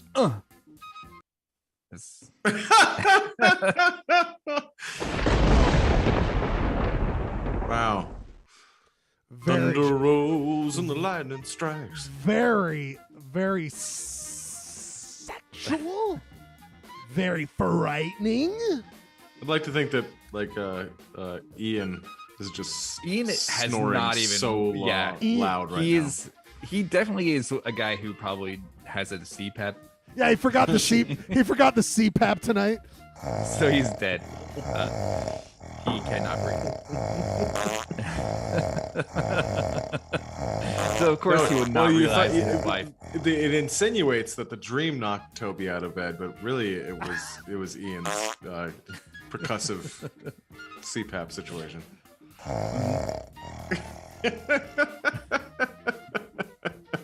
Oh man! Wow. I feel like the Mary Worth people in this storyline, they're taking things to new heights, both stylistically and in the classic Mary Worth vibe of nothing actually happening. Nothing's happened for. And also, ages, literally like, in a high tree, Jeremy, to new heights. I thought that's where you're going with this. Yeah. Well, this comic strip's been going on for 40-something years. This actual comic strip, if you were to look at it from like a narrative time space, this could have happened in 5 seconds. Oh yeah. Well, literally, like nothing's happened in the story since the teacher like threatened her or whatever. Since our about man coming out of the washed up affair. ashore and survived a goddamn shipwreck. This is true. Yeah, that was at least something happening, you know? This is like. But pure let's nothing remind happened. ourselves Beautiful. that took 4 months to happen. What Clayton just said in one It sentence. did take no. That's I'm saying. Mary Worth is already a masterclass in nothing happening.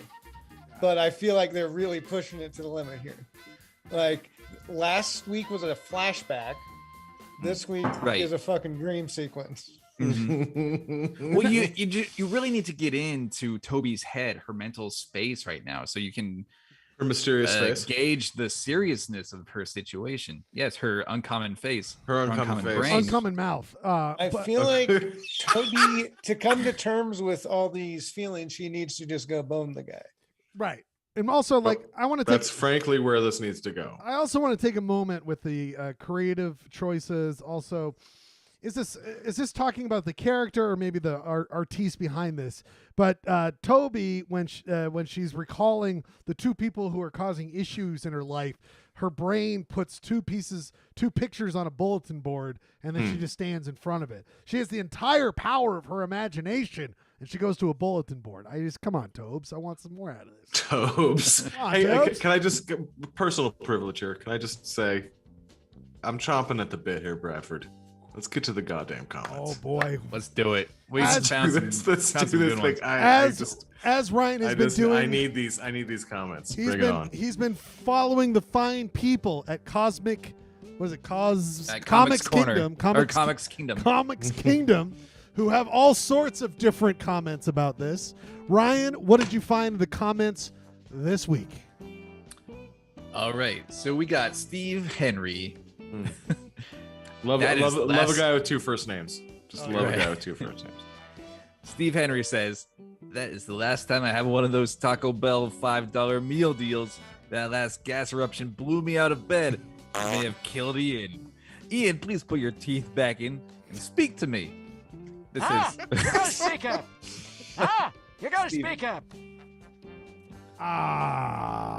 Steve Henry, of course, being the voice of Toby in this situation. Of course. Love it when readers have the insight and foresight to put themselves in the characters that they. It's all about reading. Friendly play. Humans love friendly play, putting on characters, becoming others. I love it so much. And Steve Henry from the O. Henry Bar fortune is doing a great job. Then we got Walter Hammond. Hammond. He says, wow, that is some nasty fall. Hopefully Toby didn't land on her coccyx. I've landed on my tailbone after a fall a couple weeks ago and it's still sore. I recommend sleeping with a heating pad and apply some Voltaren gel 4 times a day. Also, if Ian is agreeable, he can insert his fingers up her anus and massage her coccyx. Every time I write anus. Anus is spelled with a dollar sign. All right, everybody. Thanks a lot. Coming up, Polyester Blend. We'll be back next week with our 100th episode. We'll see ya. Goodbye. Captain Spaulding responded, "Oh, you nasty man." Captain Spaulding. Also, Walter Hamman needs to check himself a bit here. What is Voltaren? Thought it was a comic book. I assume it's a prescription drug. Right. But why is he thinking about coccyx massaging? Well, to me, the problem is. It's an arthritis medication. So this guy's definitely 65 plus. Cool. It starts out like he wants to make a coccyx joke, but then he ends up bringing the anus into it. So then you're not even doing the hey, it sounds like cock thing. You're just. He's trying to cover all of them. And by the way, that guy's hands are slipping down his back, and he might take care of that issue himself, if you know what I mean, in this photo here. Okay. His ANA dollar sign. That's where it's your moneymaker. Let's just say. Voltaren is the baseball in this image here, and let's just insert it where we need it to go. Bam! Right there. Oh, you nasty schleg. Oh, you nasty schleg.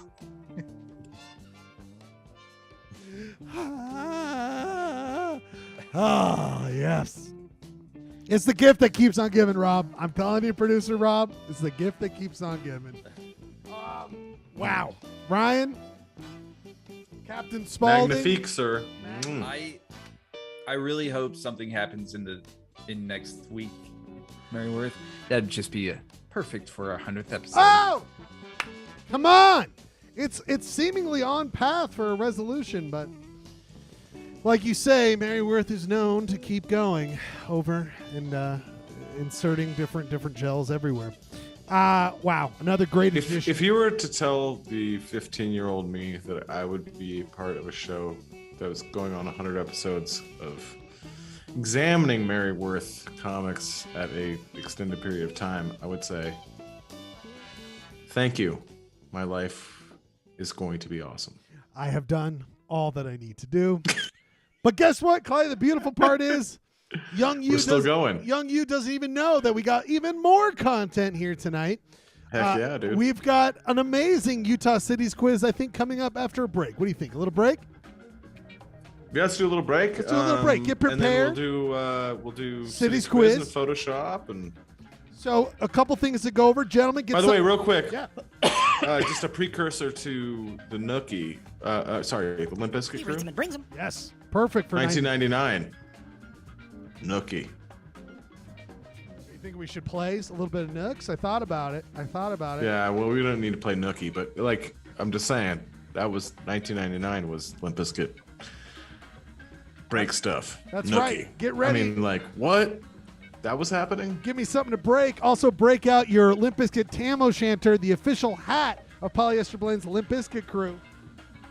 But Clay, we got a couple things. Let's do this real quick. 2 songs, all from 1999. If you've got a pick from 1999, put it in the YouTube chat. We want to see it, and we're glad to see all of your faces popping up. Blake Perez, I had no idea what he was doing. He's late to the game today. Very disappointing. Candace, all of you fine people, wonderful people.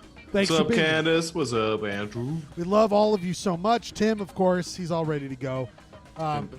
Tim's complaining about when Photoshop should go. Tim, we got a schedule here, and we got now. You should know that after the next music break is Utah Cities quiz. I'm sorry, buddy. I'm sorry. We could do yours. You don't even have to be here for it, but it'd be wonderful if you were there for it. Then we've got Utah Cities quiz. Then we will do a small little break. We come back with You Shopro, which of course tonight is what did you think was going to happen on Y2K? You can still have time to submit that here tonight. By the way, I texted you on the audio edition. I got that already. Cool. Ready to go. Bye-bye. Sick. So my pick is. I might not have yours ready. Oh yeah, okay. I do have. Keep vamping for a second while I get it. My ready. pick is Smog. The album is Knock Knock. I didn't know who Smog was until my roommate in 1999, Brian Pickles, brought home Smog Knock Knock on vinyl, and I listened to it, and I was like, "This is cool. Who's doing this?" You sounded like a cool dude back then. Bill Who Callahan, is this? Oh, Chicago's finest. This is cold-blooded old times. We got 1999's Knock Knock. Fantastic song. After that, Ryan, did you have a third? Maybe I'll play a second song because again, with your song, I'm worried that's gonna it's gonna get booted. What did you have? What do you got in there? Put in something for me. What do you want? Yeah, I'll get something in there. Okay, get something in there. I'll have it ready for you. The second song, 2-song set. We come back with Utah Cities quiz. Gentlemen, get something ready to write down, as always. And people, feel free to jump on. The Zoom link is in the YouTube chat. If you want to be a lifeline tonight, we always are accepting lifelines for the Utah Cities quiz. 2-song set. This is Clayton's first choice is, of course, like he mentioned, Smog.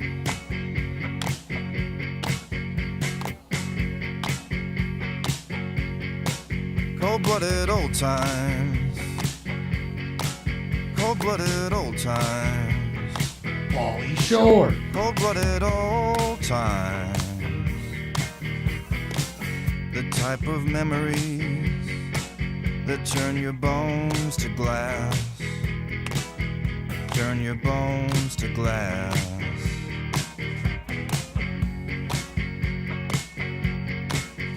Mother came rushing in. She said we didn't see a thing. We said we didn't see a thing. And Father left at 8. nearly splintering the gate. Cold-blooded old times. Cold-blooded old times. Cold-blooded old times. Cold-blooded old times. The type of memories that turn your bones to glass. Turn your bones to glass.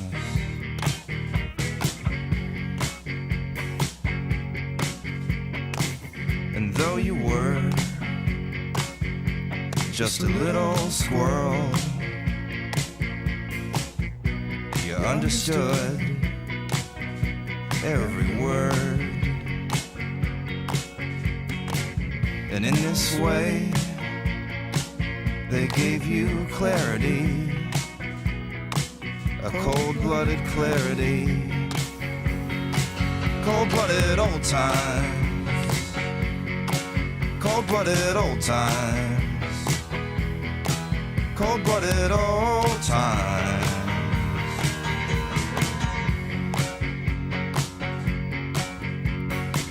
Now how can I stand and laugh with the man who redefined your body? How can I stand and laugh with the man who redefined your body? In those cold-blooded old times, cold-blooded old times, cold-blooded old times.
sign up in our town.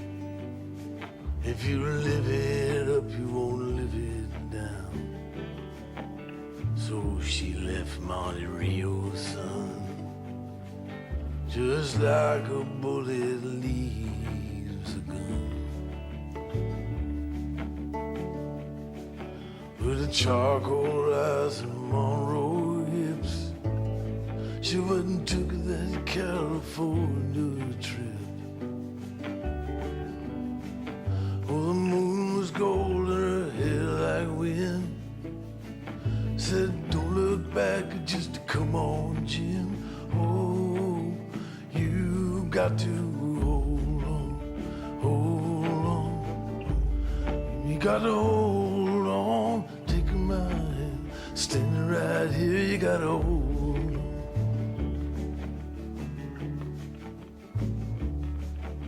Well, he gave her a dime store watch and a ring made from a spoon.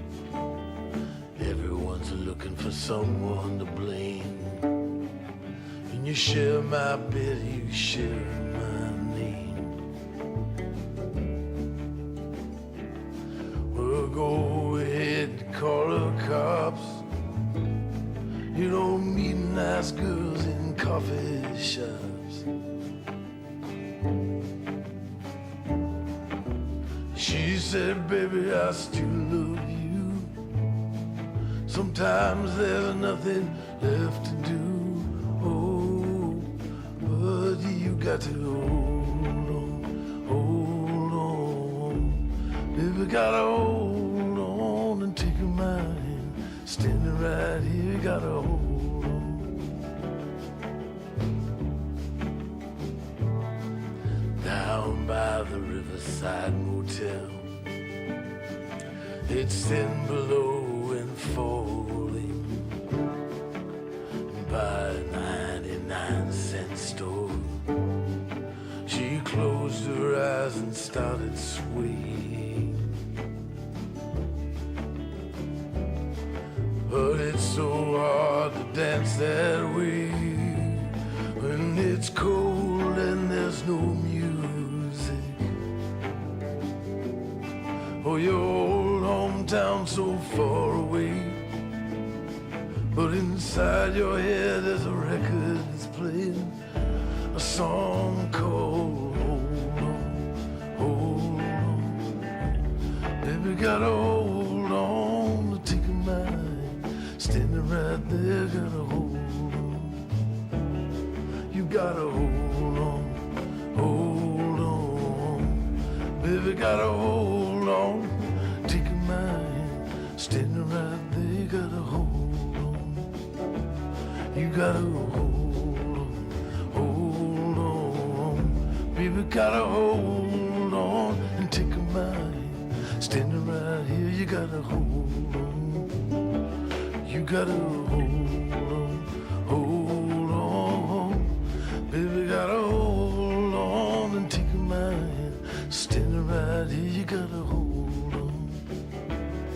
You gotta hold on. You gotta hold on. You gotta hold on. You gotta Hold on. Late period, Tom Waits. Middle period, I guess, at this point. He doesn't stop. Who knows what period? Yeah, who knows? Late to mid to late. All sounds like goddamn Tom Waits to me. Remember how that album came out? Remember how that came out on Epitaph Records? And they put a Tom Waits song on a Punkorama compilation. And I was like, what? What the fuck? Like all these little 14-year-old kids in Mohawk were like, we want Pennywise. What's this? We want Unwritten Law. That was me. I was like, well, this is Announcing the Souls. Get ready for that later on here tonight. People. So are we really? We're still gonna switch the shop with the quiz. Yeah, baby. There's a request made by someone who's on the show to end by 10 at least, and make sure that we've gotten at least through the quiz by 10 o'clock. We'll be fine. Right. We'll be fine. So be it. Let's just say people on the show supersede people who've got issues with degrees and angles. Okay, let's just be clear about that. Our good friend out there. Now, people. I've been watching the chat. I know what's going on. You know what's going on. If Jeremy's going to be on the show now that he's full on field correspondent, someone's got to be watching the chat. Got no time for this. But what we have time for. It is the time. We've got tons of time for a segment we love very much. A segment that's been a long-standing tradition here on Polyester Blend. And it's Big fans. Lots of huge fans. Lots of people contact me daily about this segment. People ask about it. They want to know.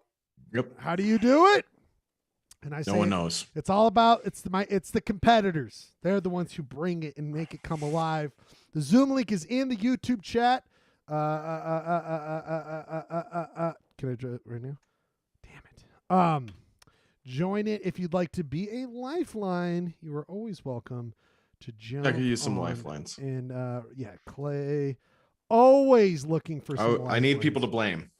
And we will. So I'm going to just re-put really quickly in here the YouTube chat, the Zoom. So if you want to join us and be a lifeline, there's the Zoom. People, it's time to go to a hit segment on Polyester Blend, where we look at all the different kind of communities, and we put together quite the list of challenging questions. Every single one of them important questions that you should feel bad if you don't know what they are. Well, where'd it go? Goddamn. Utah City Squiz is a game between Ryan and Clayton. Utah City Squiz is a game about knowledge of the different areas of people living together. It's a great damn game. People. It's the hit segment. Polyester only up Blend. by one. I know you had a commanding lead that has been slowly. I've had a bad run since I went to Hawaii. It's true, baby. You get that beautiful air, that beautiful plants and animals and relaxation. Tropical curse. Tropical curse. You lost your edge, Clay. You're too chilled out, bro. I know. Because Ryan's in San Diego. Then you went way further to paradise in the Pacific, and that's where you kind of blew it. But let's see. There's always time to rebound. People, it's time for Utah City's Quiz, a very exciting part of the night. Part of the night where Ryan and Clayton go head-to-head in the knowledge of Utah cities and towns and and what are they called? Census-designated areas, all sorts of these different things. Townships. But first, we must ask our good friend, Producer Rob. Producer Rob, are you there with us, Producer Rob?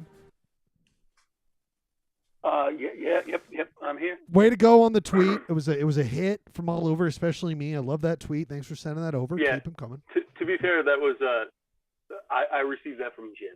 Okay. Well, let's just Jim deserves full credit.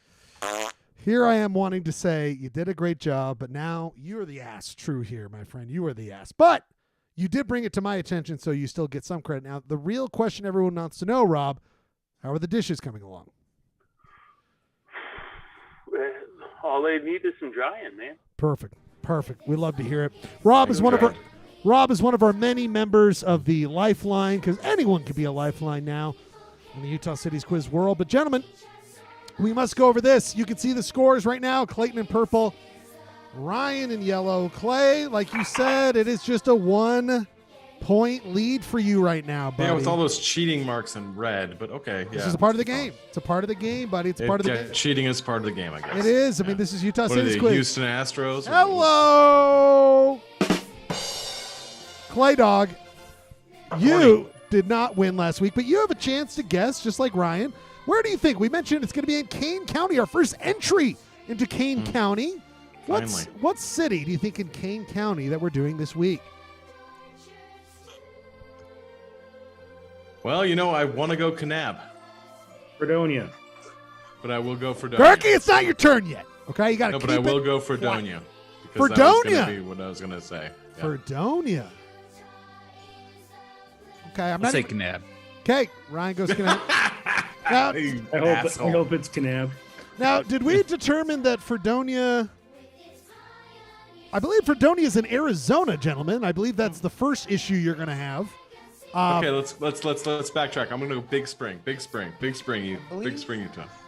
Fredonia is the country from the Marx Brothers Duck Soup. This is true, but there is a Fredonia. Can I say Big Spring? Someone liked the Marx Brothers so much they named their town after. Maybe that's the case, but Fredonia, Fredonia, is absolutely the town across the border. Not only is it out of the state of Utah and not in Kane County, it's in Coconino County. Cocochino. But I'm going to change it to Big Spring. Big Water, excuse me. I was going to say, Clay. Big Water's my jam. Let's go. That was going to prove to be a very smart last-minute change because, buddy, it's Big Water, baby. Glendale! It's Glendale. I don't know what Glendale is. Glendale, not the neighborhood in Salt Lake City, but the town in Kane County. Oh, man. Great pull, Clay. Great pull. Big Spring? Big Spring is absolutely. Big Water. Big Water. All right, people, if you've never been here before. We got one of those in California. All right, calm down. All right, we all know you got everything. Glendale. L.A. County. People, if you've not been here before, how this works is they switch off, each having an opportunity to go first to get 1 full point. If the person going first fails, the other person could steal for 0.5. Both members, either time they get asked the question, someone could be a lifeline. They could ask for one of you. who are in the Zoom to join in and be a little bit of help when answering these questions. We do 5 questions, then a bonus. But how we figure out who goes first for question number 1? Well, question number 1 goes to the person who won last week, but we got to figure out question number 5. Question number 5, and that's why we do a little bit of a wonderful coin toss. And if you've not been here before, we have the old school coin flip that started it all. It was the beginning of a beautiful relationship with this auto-generating coin flip. Started it all. A coin flip that started it all. And then we also have as an option the wonderful new Tiny Penny. Tiny Penny is available. Ryan, you won last week. What do you want? Heads or tails? And if the old one or new one? Can I get a lifeline for this one? Whoa! It's never been done. Turn it up. Whoa! Who do you want as your coin? Can I get Clayton as a lifeline? Judge, I need a ruling. Judge, I need a ruling. New school heads. This is highly unconventional, but if Clayton's willing, I see nothing. I see nothing in the town shuttle that says otherwise. He has a clear conflict of interest that I think. Brad, I'm gonna give you exactly what I think it's gonna be, and I think it's gonna be old school tales. Okay, old school tales. Because this is a new dynamic. Because Clay Dog could be playing mind games. He's not gonna tell me, or is he? On the night, am I gonna do the opposite? On the night, my heart is pure. My heart is pure. Monologue from Princess Bride. Now I think exactly. This is the Princess Bride. Ryan. Also, the night you unveil audio telling of Garfield, now you come up with this. I mean, and then Jeremy's coming up with online content. Clay's being Clay. I mean, what else could we ask for in this show? This is unbelievable. Ryan, maybe this should have been episode 100. Maybe let's just call it episode. I know 100. We blew it early. Ryan, Clayton said. Wait, which one did he say, Clay? It's on you to remember. Old Tales. Old school tales. Is that what he said? I don't know. Maybe he said that's that. correct. That's what I said. My heart is pure. I'm not trying to deviate. I'm gonna do it. Old school tales. Okay. Old school tales. Oh boy. His heart is pure. My heart is pure. Let's see what the new. I want to see what the new one would have done. Let's just see what this. Achievement. Oh, new one would have been tails. New one would have been tails. Oh, boy. Okay. It's worse. New one would have been tails.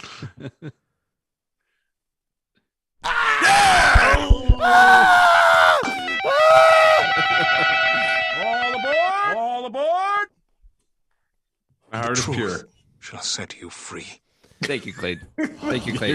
If I win tonight, it's because of you. Well, maybe you give me your points. Fuck you. Ryan, all right. I will. The pure-hearted sportsmanship quickly turned sour. The juices, the competitive juices between these two are getting out of control. I couldn't so have many asked, juices. I couldn't have asked for anything more. Well, Ryan, you will get command of question number 5, but you also get command of question number 1. And as always, I like to do a little bit of oeuvre, give you a little taste of the community of Glendale. Here is a video from Maria D. We had a date last weekend. Since it doesn't snow in Vegas, we decided to drive to Glendale, Utah just to chill. Oh my God. I'm a couple hundred miles from Japan and I was thinking I could fly to your hotel tonight. Cause I can't get you off my mind. Can't get you off my mind. Can't get you off my mind. Food! Water! That's a little bit of Glendale right there for you on date night for a beautiful, there's a bunch of people. I don't know how that situation works, but God bless them all. This next one is Bowers Canyon Road. You son of a bitch, Photoshop. This segment's brought to you by Photoshop. Always enjoyed the Adobe Creative Cloud. This is a Campground Views. This is a member-submitted video. It's about the beautiful Bowers Canyon Ranch, RV park and tent sites, located right next to City Park in beautiful downtown Glendale, Utah. As you can see, we have plenty of amenities and space galore. Come and check out one of our beautiful trees. We've got about 1,500. There's some trailers. Most of them are going to be in white. Rare is the trailer that's not.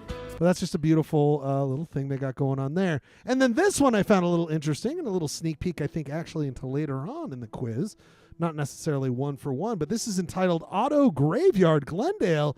And it's not just any auto graveyard. It's kind of cool cars, Clay. Kind of a bunch of cool cars. Not bad. These are a bunch of cool cars. I want to see the dead cool cars.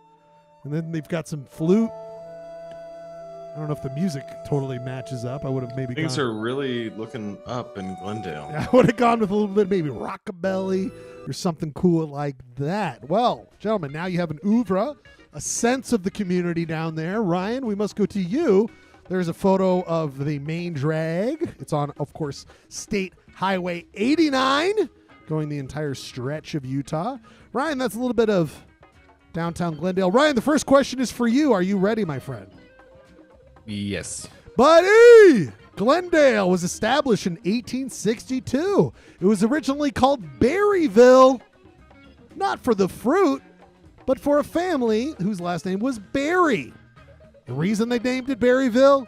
Because the berries had been killed the year previous by Native Americans. Oh, wow. Okay. You'll notice that a lot of the communities along this stretch of Kane County and I-89, a lot of them were settled originally, and then the Native Americans are like, this is our spot, right? Came in, they left, and then they eventually came back. But Ryan, they eventually settled on the name Glendale. Some think it's maybe a reference to some of the peoples who settled the areas previous being from Glendale, Scotland.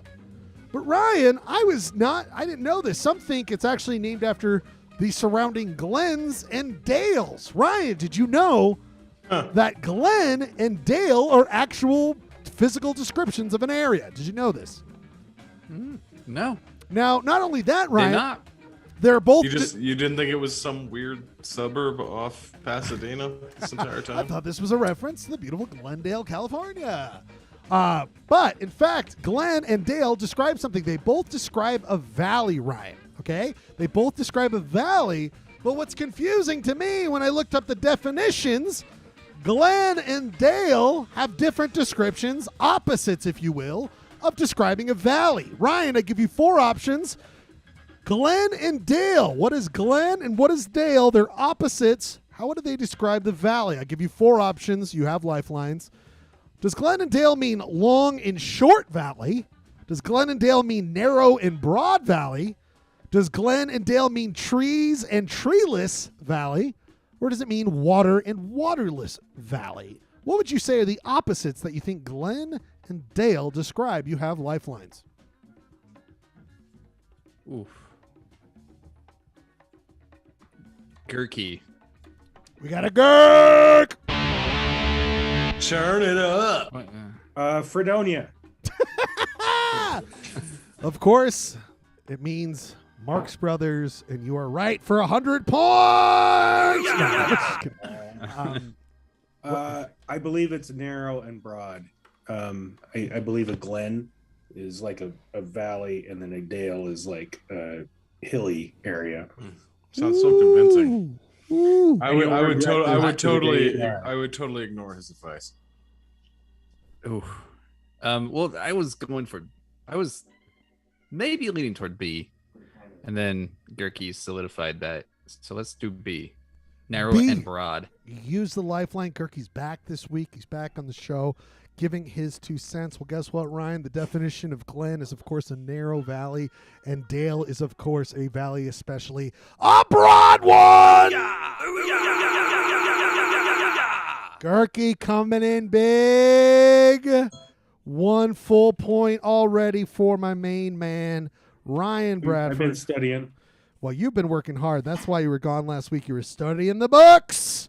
I got to look up all these Glens and Dales. I had never heard of Glen and Dale having a description. Clay, would you have got that one, dog? You could say yes. I'll believe you. The answer is yes. Of course you would. You got it ready to go, dog. There was no other viable option. Long and short? I thought I would have thrown you off with that one. Long Valley. What is a long and short? That doesn't make any sense, All man. right, buddy. Long Valley is where it is. I thought maybe I'll show you the long and short of it. Buddy, I'll give you the long and short of this community. Of course, Glendale. Clay, this is for you for 1 full point. All right, pal. Glendale exists since 1864. It says there, but I saw 1862.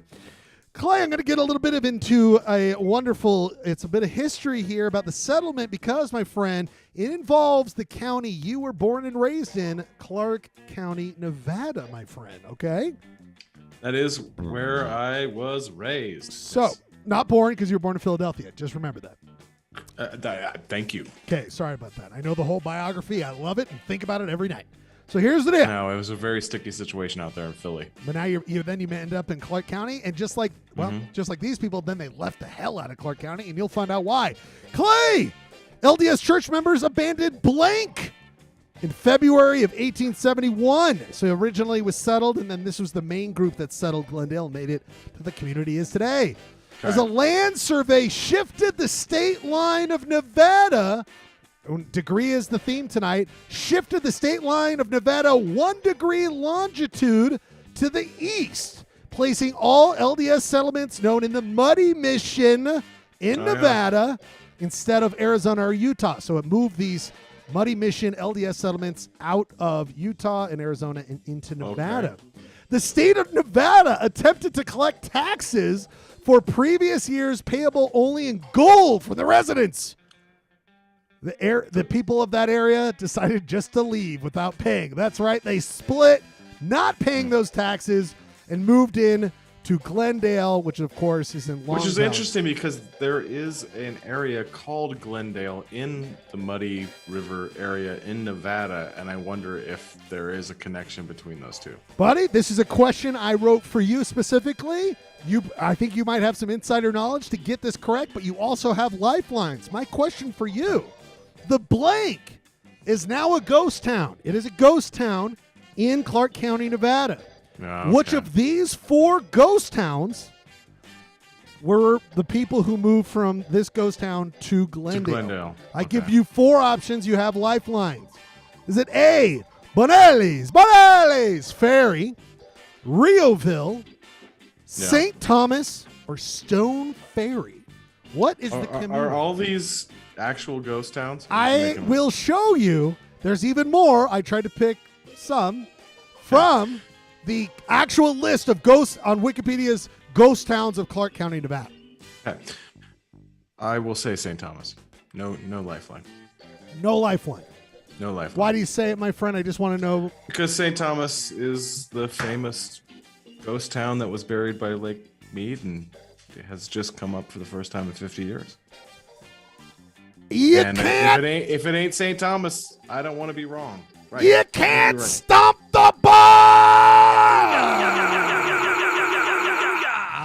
You know what? You complain all the time. I mean, all the time. And I was like, you know what? I'm really pissed. I'm going to put one on a T-ball for my man because this. I was like, I feel like in your bones you would get this one, buddy. Thanks, pal. Did you at all, even a little bit, think about those? I didn't ones? even hesitate.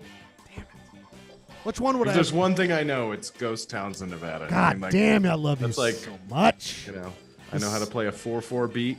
Ghost towns in Nevada.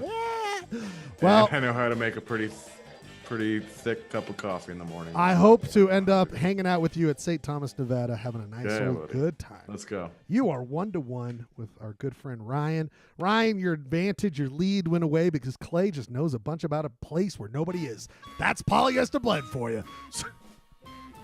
So, my friend, we go on to the next one. Ryan, we talk a lot. You know this. We talk a lot about places. We talk a lot about things like Utah City festivals, right, Ryan? We have a lot. We talk all the time, right? Yep. We talk about these things. In fact, over the years of doing this quiz, we've talked about things like Melon Days that you can see on your screen in, what is that called? Mountain Green. Mountain Green? No. Green City. That's Green River. Green River. Thank you. Green River's Melon Days. Raspberry. I know, dog. I'm way off. Sack it up. Raspberry Days in Bear Lake and a couple other ones throughout the community. Melon Days is Green River, homie. My friend, Ryan Bradford, Glendale has their own 2-day festival held in October. My question for you, Ryan, you have lifelines. What is the fruit of choice? These are all fruits. What is the fruit of choice for the name of their festival in Glendale, Ryan. You have lifelines. Is it A, Peach Days? Is it B, Apple Days? Is it C, Tomato Days? Or is it D, Cucumber Days and actual fruit? Wait, it's not a berry because Berryville? Well, right. berry's a fruit, dog. Berry is not the name because we brought it up earlier. I'm not trying. Berry was the name of the family. Gil.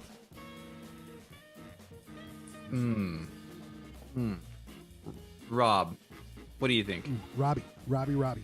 Lifeline to Rob.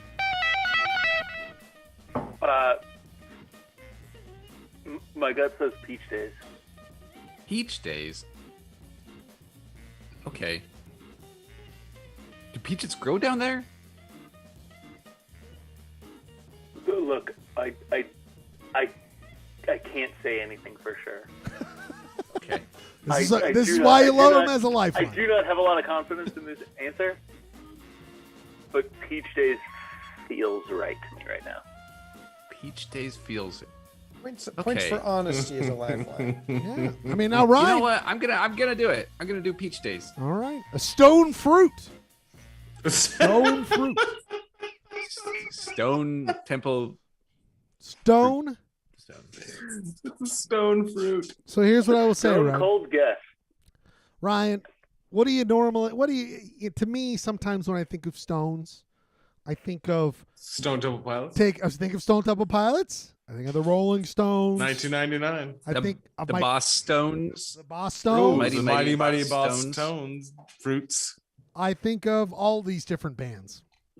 The other thing I think of is that when you got a dead body, you put it in a burlap sack, you fill it with a bunch of stones, and it sinks to the bottom of the river or water because it's a dead body. Dead wrong! Is where my friend Rob leading you astray with Peach. It's not a peachy feeling for you, I know, but it might be a peachy feeling for our good friend Clayton, who could steal for 0.5 going ahead. You have lifelines. Rob seems to be on top of it. You can use him again, or you could use Gurky, or you could just go with it yourself because you know so much about ghost towns and stone fruits. I mean, obviously my second guess is going to get it right. That's the thing. You can use Rob again. Rob.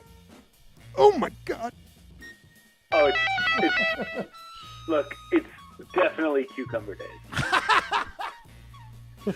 Now he's confident. He wasn't before it. Now he is. Cucumber Days. Cucumber Days. Why the hell not? Let's go. Buddy. Damn the torpedoes. I would say this. Cucumbers also have been known to be pickled. Make pickles. Let's get cuked, bros. Vinegar can go down. I love pickles. I'm a huge pickle fan. I love pickles. Bread and butter. But sometimes sweet. Sometimes. I'll pickle an egg. God damn it. Gherkins? Do you like gherkins? I like gherkins. I'm all about gherkins. I like all the ones that come in fancy jars that like fancy pickles, but sometimes that's my nickname for you, Gherky. Gherkins. All right. If you get sick from pickles, it's because your stomach feels a little sour because it didn't taste so good. And it doesn't taste so good to know that, in fact, they like to enjoy themselves some Apple Days. 1-1, Apple Days. So close. Who's up next? Who's first? It is time for Clado. Still have hate in my heart for Rob. We are classic and well, as long as you know that I'm over 2. That's all that matters. Janina's confident that Rob would have gotten it if he'd gotten a third attempt. I think I appreciate that, but it definitely would have been. It would have taken 4 from me. Would have been probably. It would have been like tomatoes for sure. I am very confident you would have got it on your 4th attempt. Clay, that Yes. last question transitions perfectly into the website I'm showing you, Glendale, Utah. The website you can see has the apple I there. see apples. That's The apple. right. Rudy, shush. Rudy! Rudy knows. We're gonna have to do a musical break after this. All right, 'cause we Rudy's will. gonna kill We'll me. get there. We'll get there. Really Okay. quick, buddy. This website is not the official website of Glendale, Utah. It's actually a website put together by a bunch of people in Glendale who just want to highlight their community. They love it so much. It's kind of 'Cause adorable. There's no actual city. There is. I found it. It's kind of weak. So I think they were like, we're going to take this into our own hands, and they made their own little website highlighting such things as like, artists, businesses, heritage. Let's look at artists. I love this. This is so cute. They got a bunch of different artists that do stuff. Matt Rogers, songwriter, all this cool stuff. And at the very bottom here, I love this one. Clara Maxwell. She's a quilter. She's 91. This was in 2019. Very cool Hell stuff. yeah, I love it. Oh, you go, Clara. So it has things where they highlight and profile artists. I noticed that they also have this other thing where they highlight the salt of the earth, Clay. The salt of the earth. Let me show you that right there. Salt of the earth. Okay. And that's like kind of obituaries for wonderful, wonderful people that were a part of This show is obviously very big with obituaries. absolutely very big. And we see on there, we see Clara Maxwell as well. So we just Jesus Christ. How dare you? Jeez. Well, we loved Clara so much. This website hasn't been updated for some time now. It probably hasn't been updated for 2 or 3 years, but they do mention under their your businesses in Glendale, a business that everything I'm looking at seems to be a still active business, and I'm going to ask you about it, Clay. The business I'm going to ask you about is something that is called Stitch Through Time. Stitch Through Time. Yeah. I reckon they sell some yarn there. They seem to be very much into stitching things and knitting things and all sorts of this stuff. But Clay, they're known for... Mr. Maxwell would approve. Maxwell probably was a frequenter there. I believe so. We love you, Clara. We miss you every day. Yeah. The deal with Stitch Through Time, though, Clay, they do lots of different things, but they seem to have a specialty. One specialty, Clay. Okay. And they make it be known that their specialty is the following. All of these are not... One of them's real. They're all real, but this one, the one that they do. So I'm looking for you to pick one. Giant dildos. Dildos! All aboard! It's not dildos. Sorry, that was off color and very inappropriate. We haven't done any... For all the kids listening at home, I apologize. Don't Google that. This has been Apology with Clayton Scribner. Now, we are asking about what is Stitch Through Time's old-timey thing that they promote. Like, do plenty of stuff, but this is the thing they promote that they do. I give you 4 options, Clay. Please let me know which one you think it is for 1 full point. Here are your options. Number 1, it is a gingham apron. I believe I'm pronouncing that right. Gingham apron. Gingham apron. That looks cute. And these are not photos from their website. These are photos I found of each one of these things. Thank you for your full disclosure. The next one is, do they make bonnet hats? The old school bonnet hats, like pioneers used to make. Do they make, again, I found all these. Do they make train conductor hats? Is that their specialty? Train conductor hats? Tell me the fourth. Tell me the fourth is Trilby. Tell me the goddamn fourth. All aboard! All aboard! All aboard! And then, of course, the fourth one, do they make too large? A 401 request. You son of a bitch. You son of a bitch. It was good. Garments, my friend. LDS garments. Okay. Too I'm large. gonna go with. No lifeline. Gingham. No lifeline. Nah, I'm done with lifelines. Gingham. I'm gonna pump you full of lead. That's what Clay Dog just did do. Remember, hey, lifelines. Remember that if you ever ask for your help ever again, okay? Need to be there. I need you to remember that, okay? But, I mean, maybe he was right, because if you go to the wonderful website of Stitch Through Time, you will notice that they are big fans of garments. No. Gingham apron. That's right. They make Not train conductor hats. I know, right? I mean, right. I thought this was You should have put a Trilby question in there, and I might have got suckered in. All aboard! But you guys, there's lots of stuff. You can get half aprons. You can get heating pads. Old toys, old-fashioned. Toys, old-fashioned. Is that old-fashioned toys? Tiddlywinks. We brought up Tiddlywinks before on the show. Get a bunch of Tiddlywinks out there. You can get bottle caps printed. You'd think after 99 episodes, we would have brought up Tiddlywinks. We did. There's one There was remember we did the World Championship of Tiddlywinks. No, I don't. I was probably passed out. All aboard! We also get some math. I was kind of hey, they're doing math. That makes me happy. They got math. Well, they ain't anti-mask there down there in Tang County. We should have got all sorts of fun stuff. Clay, you needed that, buddy, because now you're at 2. Ryan is at 1, but this next one is for Ryan. Okay, Ryan, this next one is for you because you listened to Clay, who did not steer you astray with the coin flip. Gentlemen, everyone here, not just gentlemen, all people involved here. I, of course, love to do a YouTube question for question number 5. And the YouTube I'm going to ask about has to do with this. Fab Rats. Fab Rats, people. That is it's a kind of like a custom auto stop. They, put different kind of huge, they do stuff with cars, basically. So if you have like one car, you want to put a crazy thing on it.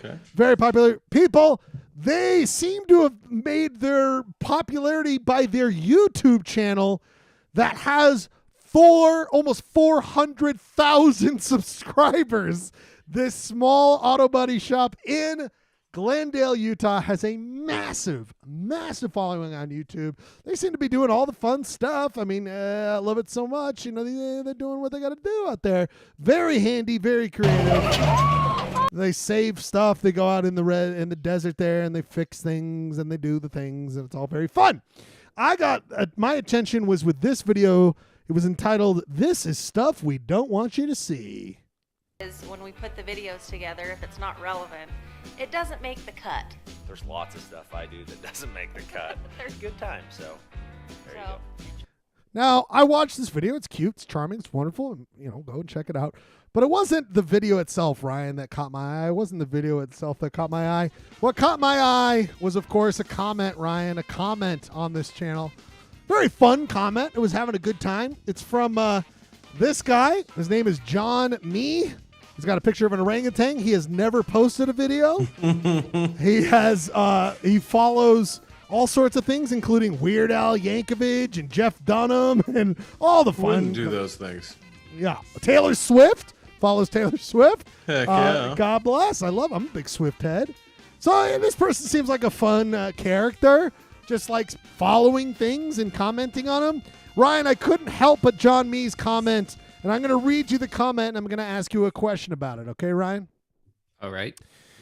The comment left in that video for things we didn't want to show you, Ryan, the comment from John Me is the following. Quote, "I was always told that the definition of evil genius was to fart and say, 'Do I smell blank?' So that everyone takes a big whiff." So, Ryan, John Me says, "I was always told the definition of an evil genius was to fart and say, 'Do I smell?' So that everyone takes a big whiff." Ryan, what are the 4? This is a comment on a YouTube video that doesn't seemingly couple in Glendale, Utah. This is probably the same commenter was on there a comment discernible- I know, and I think it's the same guy with the explosive gas in Maryworth. I didn't. Maybe there was a fart I missed in the video. I don't know. It just seemed kind of like evil genius. Maybe was a comment, and so he was just trying to have a good laugh. And that God bless John Me. Ryan, he says, "Do I smell blank?" What is the blank that John Me? It's all good-hearted. He loves the video. He's a big fan. It's not supposed to be mean or anything. Stop with the clues. He's just So, Ryan, what are the 4 options? Here are 4 options. What is the real one that he says? Does he say, "Do I smell cookies?" And everyone takes a big whiff. "Do I smell marijuana?" Amazing spelling of marijuana, by the way. Oh, fuck. I try everything in this life. Number C. I'm already doing great. "Do I smell popcorn?" Or do I smell fire? Because he wants people to take a big whiff after he says, do I smell? Because he, of course, just farted. So it's very funny to think of people going, oh, you got me, John. You got me taking a big whiff. Ryan, you have lifelines. Clayton has shunned the lifelines. You're a genius, John. Yeah, you're a genius. An evil genius, John. Ryan, you got lifelines? I'm gonna do popcorn. I'm gonna go see. You looked at these options. One of them being that's a good one. One of them being your favorite, marijuana, which is a real spelling. I don't think anybody in Glendale would say that. Marijuana. Or I guess the commenter. I guess John Mee is probably not. Do you want to rethink it? You just said. Hush now. I don't know. No, I'm gonna stick with C, but yeah, C. Popcorn. Oh fuck! I think you're right, dude. Otherwise, we would have got a bum bum ba dum. This is garbage town. Do I smell popcorn? Ryan, you are an evil genius, my friend, because you would have said the same thing evil genius John Mee would have said to get everyone to take a big whiff of the gross fart he just left. And there's nothing like going onto YouTube like, I'm going to tell some people about when it's a good time, good fart prank for everybody. And God bless those Nothing down. wrong with a good fart prank. Hey, what do you think we're doing here? Polyester Blend. Woo, boy. Okay, here's the deal. I'm gonna this is crazy here. It is 2-2. It's 2-2. Everyone, if they want, it's an old-fashioned tiebreak. Old-fashioned tiebreaker, but it comes with 2 questions. 2 questions. Okay. And we're gonna do it like this. It's gonna be crazy here. The first response is worth 2. The second is worth 1 point. Okay, just so we're going to do the first one was worth 2, so pay attention to both. But the first whoa, hold on. Before, in your unbelievable knowledge and fantastic insight, basically what it would come down to is, since we are tied, the person that won the second to last question would win the game. No, that's not true at all. The last Tell me how we that's have not 2 true. different questions. Okay. One is worth 2. The next one is 3. It's worth 1 point. Right. So, if the first person gets it right, they're up. But the second one to get up. But we'll see what happens. Okay. We'll see what happens. Okay. Maybe you'll get both. What I'm trying to do is avoid one being worth 1, the other one versus 1. So then we have another tie. So I'm just trying to add one that's different. And I'm ranking it based on actual city knowledge. Because the first one I'm going to ask you, Clay, has to do with the Utah city knowledge. The next one is just kind of fun. Gentlemen, get ready to write something down. We are going to ask you about this. Oh, my gosh. We're looking back at Kane County. Clay, after the last census, turns out that Kane County has just over 7,000, about 7,667 total population. There's only one city in Kane County. We talked about it, Kanab. Its most recent population is 4,312. Okay? There are only 4 towns. Everything else is not even designated, really. There are 4 towns. You mentioned one earlier, buddy. Big Water. And that is, out of the 4 towns, the largest town, according to the latest census, was 620. After that, it's followed up by Orderville with 508. Orderville. The third largest is Glendale. And the fourth largest is the town of Alton with 363. C, 363. So the largest town is 620. The lowest is 427. My question, Glendale, the third largest town in Kane County out of only 4 towns in one city. Gentlemen, my question, of course, is going to be closest to the hole. What is the population of Glendale, Utah? What is the population? The largest town is 620. The smallest is 363. So 620, 363. It's the third largest. Write down what you think Glendale's population. Closest. So the largest town was 620. The smallest town was 363. And Glendale's the third. I'm not going to repeat the second place, but Glendale was third place. Write down what you think the population of Glendale. This is not Price is Right. This is closest to the whole. Everyone playing at home, write it down. Okay. The next question, gentlemen, has to do with what I thought I had ready to go, but I guess I bonked that like a dumb. Oh, I got it here. I can do it right here. The next question is a Price is Right. We just did a closest to the whole. This next one will be a Price is Right. My question for you, in guessing how much merchandise might be, and you might have seen who we've been looking at here tonight. My question is, this wonderful shirt from the Fab Rats website, the YouTube channel we just saw. Wow. Here is the shirt. That is their logo. How much is that t-shirt from Fab Rats? How much is that listed for sale on their website? How much is that shirt going for? For 1 point. The last one was worth 2. This is worth 1 point. It's funny. That looks like it's printed on the back of the T-shirt. It looks to be the case in my opinion. I think you're right. Okay. I think you're right. All right. Well, that's going to affect my guess. Well, let Ryan know. Gentlemen, let me know when you've written those down. Let me know when you've written those down. Got mine. Woo! We good? I'm ready. I'm ready. I'm pumped. I hope you're pumped. Let's do this. It's a good old-fashioned tie, Bradford. We got a tie. It all comes down Who to wants this. to go first on the population? Well, going into this, Ryan, you won last week, so you go first. Population is the first question. Ryan, what do you have for the population of Glendale? 420, baby. Oh!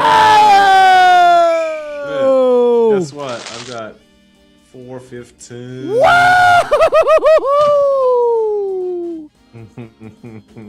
Ryan, what do you got for the price of the shirt? $15.99. $15.99. So we both went the 99 route. $17.99. That was Price is Right. Price is Right. Anyone else playing along? Anyone else playing along out there? I also did 420, of course. I went Jeremy. for the overpriced shirt. Janine thought $14.99, but I went $24.99. What do we got? I'll guess 2,500. Wait, Rob said what? Population. 2,500 for the population. Rob, sorry, I have 2,500 for the pop, and $13.99 for the shirt. Did you hear? He might What, actually win the shirt, but he's not. Rob, did you hear what I said? For the biggest population of town was 620. Yeah, there was a clear max that you went well over, but You're producing this show? I mean, what are we fucking doing here? This is unbelievable. All right, Rob's wrong, so we lost Rob. Gurky, did you play along or did you cry because no one ever used you as a Oh, play Gurky point? says 420 again.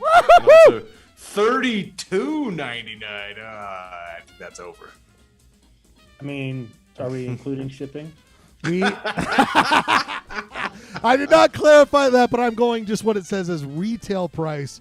Retail price. Well, let's get this out of this way because Clayton kind of saw where this was going. People, let's go to the shop. Let's go to the shirt. $29.95. What the fuck? Jeremy! But actually, Clay Dog gets the point. Ryan said $15.99. Clay, just so you can see, Fab Rats is what it says on the front. Fab Rats. Fantastic. Okay. I'd buy it. You got to go, Gurky. Shit, he's going. All right. You had to go? What happened? I don't know. Gurk had to bounce. Oof. Trouble. Traumatic. He's really upset. Someone needs an opinion out there. Here's the I mean, deal. he was right to go for a higher range. He wasn't quite as close as me, but who can be as good as me? He was right there. People, this is closest to the hole.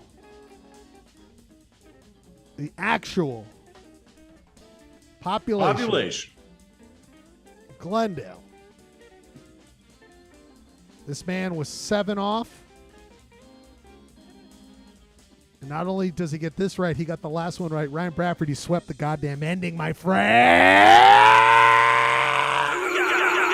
427! 427 is the total population of Glendale. And just like the Utah Jazz, he had such a lead going into the final, and he has let the score get away from him. People, this is a travesty. This is unbelievable. He has let Ryan back into the quiz.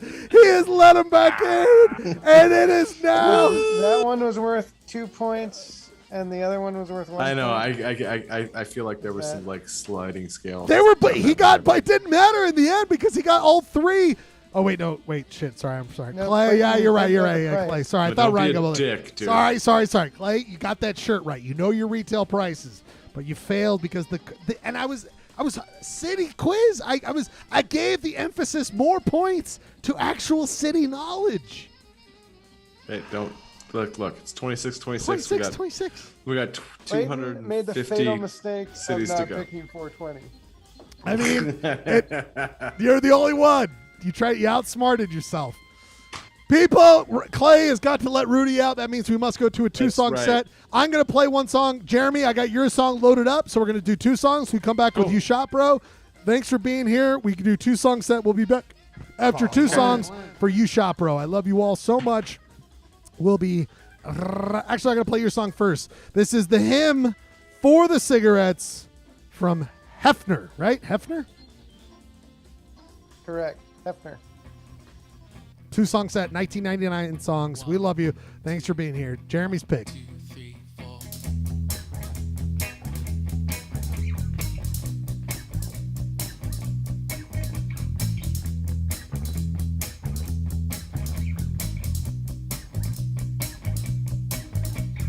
No one called, no one wrote, no one even phoned.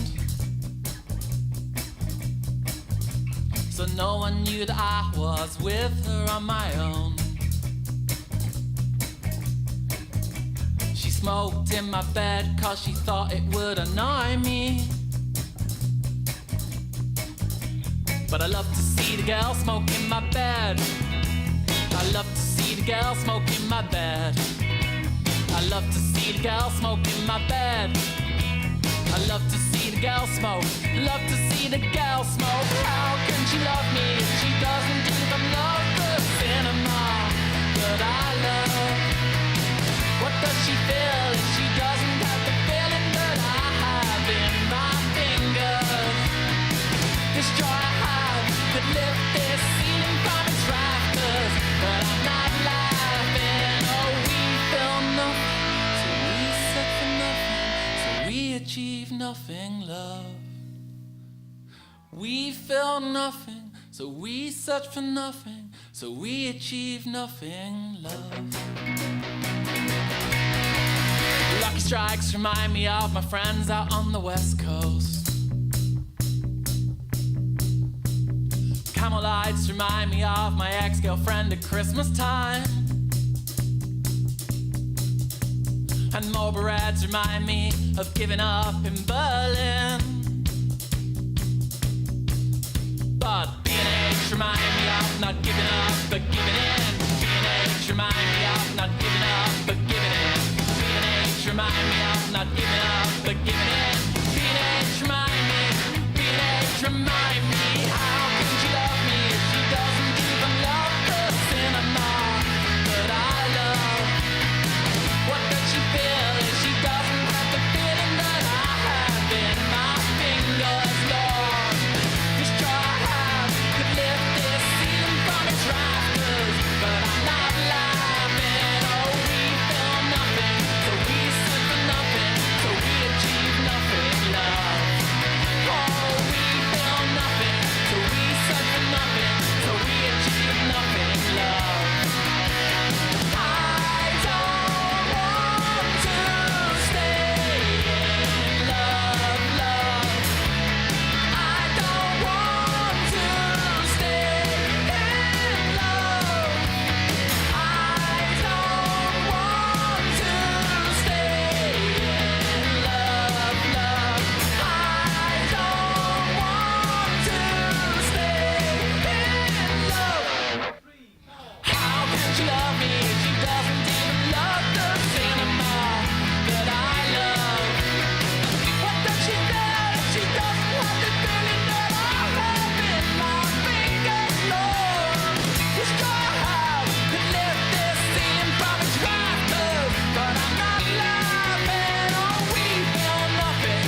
Let's go on the open road with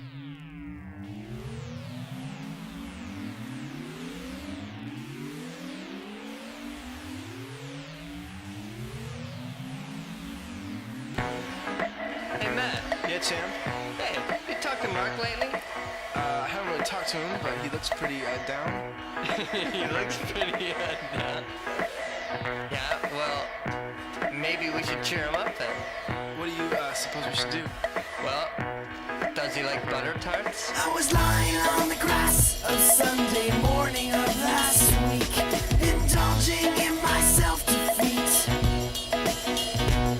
My mind was thugged, all laced and bugged, all twisted, wrong and beat. Uncomfortable, 3 feet deep. Now the fuzzy stare from not being there on a confusing morning week. Impair my tribal lunar speak. And of course you can't become if you only say what you would have done. So I missed a million miles of fun. I know it's up for me. If you steal my sunshine, making sure I'm not in too deep. If you steal my sunshine, keep me versed and on my feet. If you steal my sunshine.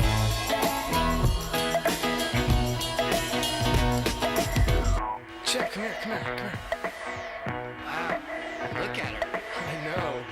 Man, I've never seen Sharon look so bad before. I did once before, but this is pretty bad. Yeah, what do you think she got up to last night?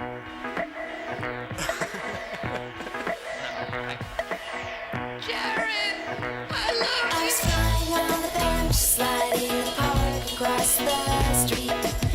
LATER that week. My sticky paws were in the making straws out of big fat slurpy treats.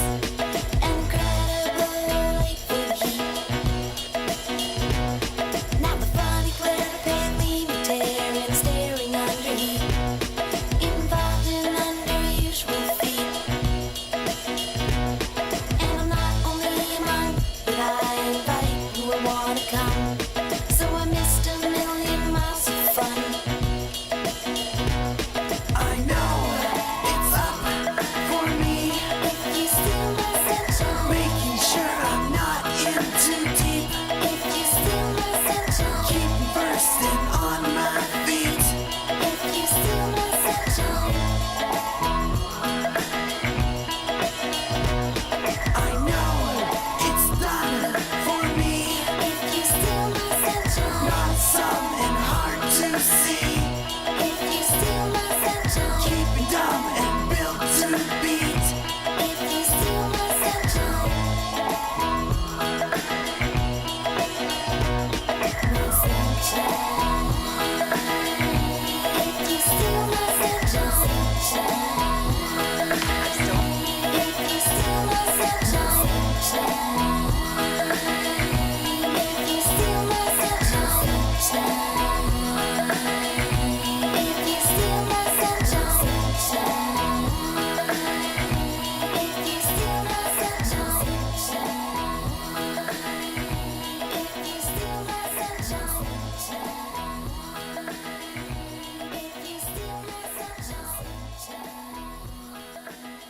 Well, you got us blocked. Congratulations, Steal My Sunshine. It's a great song. That's a great thing.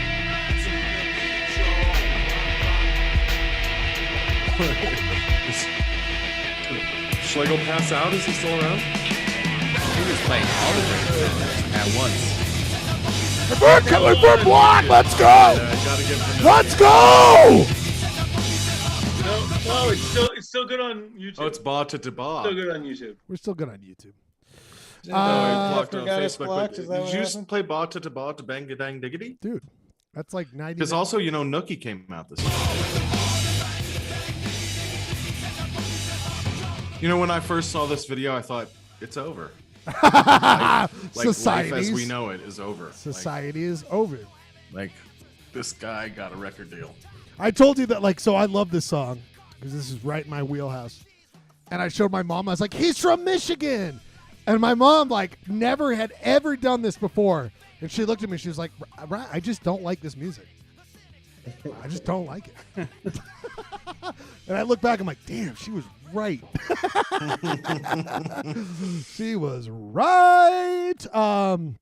Well, Mama said there'd be days. Still like My this. Sunshine is an all-time gold song. So I'm sorry. I saw that when I was doing my research for what songs to pick, and I thought, you know what? I've always had a soft spot for that sample. It's a great sample. Yeah, great point. That guy went on to be a record producer, I believe. So he did, Len didn't make it too much. As much as the video makes it think they're a bunch of Southern California kids, they're actually from Canadians. Oh boy, lots of good stuff. But I tell you, he knows it's up for him above the border. Get it, Clay? What do we always say that you do for the show? Bring the insightful commentary. So insightful. But are you ready for some insightful Photoshops? That's what we need to get to now, people. It's time for the hit segment that we have an extra entry for. People, we got to get to it. It's time for a hit segment that we love. We're going to get to where we look at. Well, we go head to head in a challenge. Wonderful challenge, but we got an outsider. We'll get to that in a second. People, it's time for a little bit of what we love to call You Shop Bro? Do you shop bro? Do you even shop bro? Bro. Do you shop bro? Like seriously, do you even shop bro? Bro, we shop bro, and we shop tonight. All because we're doing 1999. We are doing, of course, just pictures of Garfield cats. We're going to be looking at all those tonight. No, we're doing, what did we think was going to happen on Y2K? A very interesting question, Clay, because I was only 14, 15 at the time. So I might have come from a different perspective. Sure. I mean, that's this whole competition, this Photoshop competition is all about perspective. So that's a great point. That's a great point. So Clay, I mean, I was 20. You were 20, living a little bit different life. 24. I was 24. Ryan, do you have any thoughts of where you were at the time? Anything like that? Yeah. I mean, I was sitting in my dad's condo watching MTV. Hell yeah, dog. Hell yeah. Well, people, this is, of course, the week He was like, he knows it's up to me. For me. Steal my sunshine. Ball with the ball, the bang, Got that pre-millennium tension. He's got that Y2K energy. Like, hey, come on. At least even your 15-year-old brain knew that there was some type of consternation, kerfuffle happening when it comes to the Y2K, right? It's true. It did pass through my brain. But we'll see what I came up with. We have Jeremy here. He judges what we come up with here in this segment we call You Shop Bro. Do you even shop bro? And we let the person who won last week go, and we should remember that last week it was Ryan Bradford for 100th. I got to place these. Damn it. I was going to do it today, and then it was all stormy. I was like, oh, fuck it. I'll do it next week. So this week I'll go out and place these. But last week, for those who didn't know, we came up with different posters for what will be our 100th anniversary show, announcing it. And I'm actually going to go physically place these in some places. Ryan went the very vain. He went this way, where he just promoted. Self-aggrandizing all the way. And I mean, after tonight's Mary Worth and Ryan's Comics Corner, I get it. I mean, he has every right to go straight for, makes you think, lots of Mary Worth discussion. Right into the vein. Right into the vein. Vein into the vein. Vein into the vein. So Ryan, you of course won. Last week. That means you get to choose either to go first or one of us to go in what we thought Y2K would be. Well, I am very stoked at the clue that Clayton put in the text, so I want to see Clay's. All right, Clay. As long as, are you ready to sync up the music? I am. Okay, sweet. Absolutely ready. I'm 100%. So this was like what this was what 1999 sounded like and looked like for me, and I thought this is what the year 2K would like be. You thought that it would provide this moment for the whole world, and it would be really cool, and I can't wait to play the intro. No, you gotta start at 34 seconds. That's what I'm skipping to. Okay, thank you. People, this is Clay's first ever where I had to sync up audio for his. Well, no, because you have to. Yeah, the Photoshop rules are weird. Okay. This is what Clay thought would happen. Yeah, this is whole new levels of multimedia happening here. This is what he thought Y2K would be like. Please judge.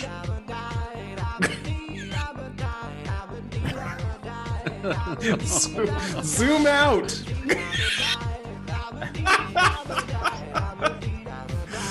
Okay, there you go.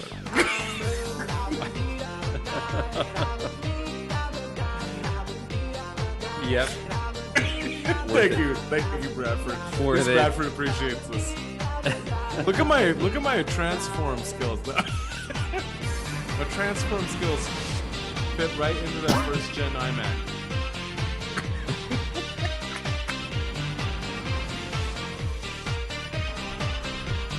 Also, look how blue Steve Jobs is there. He's very blue.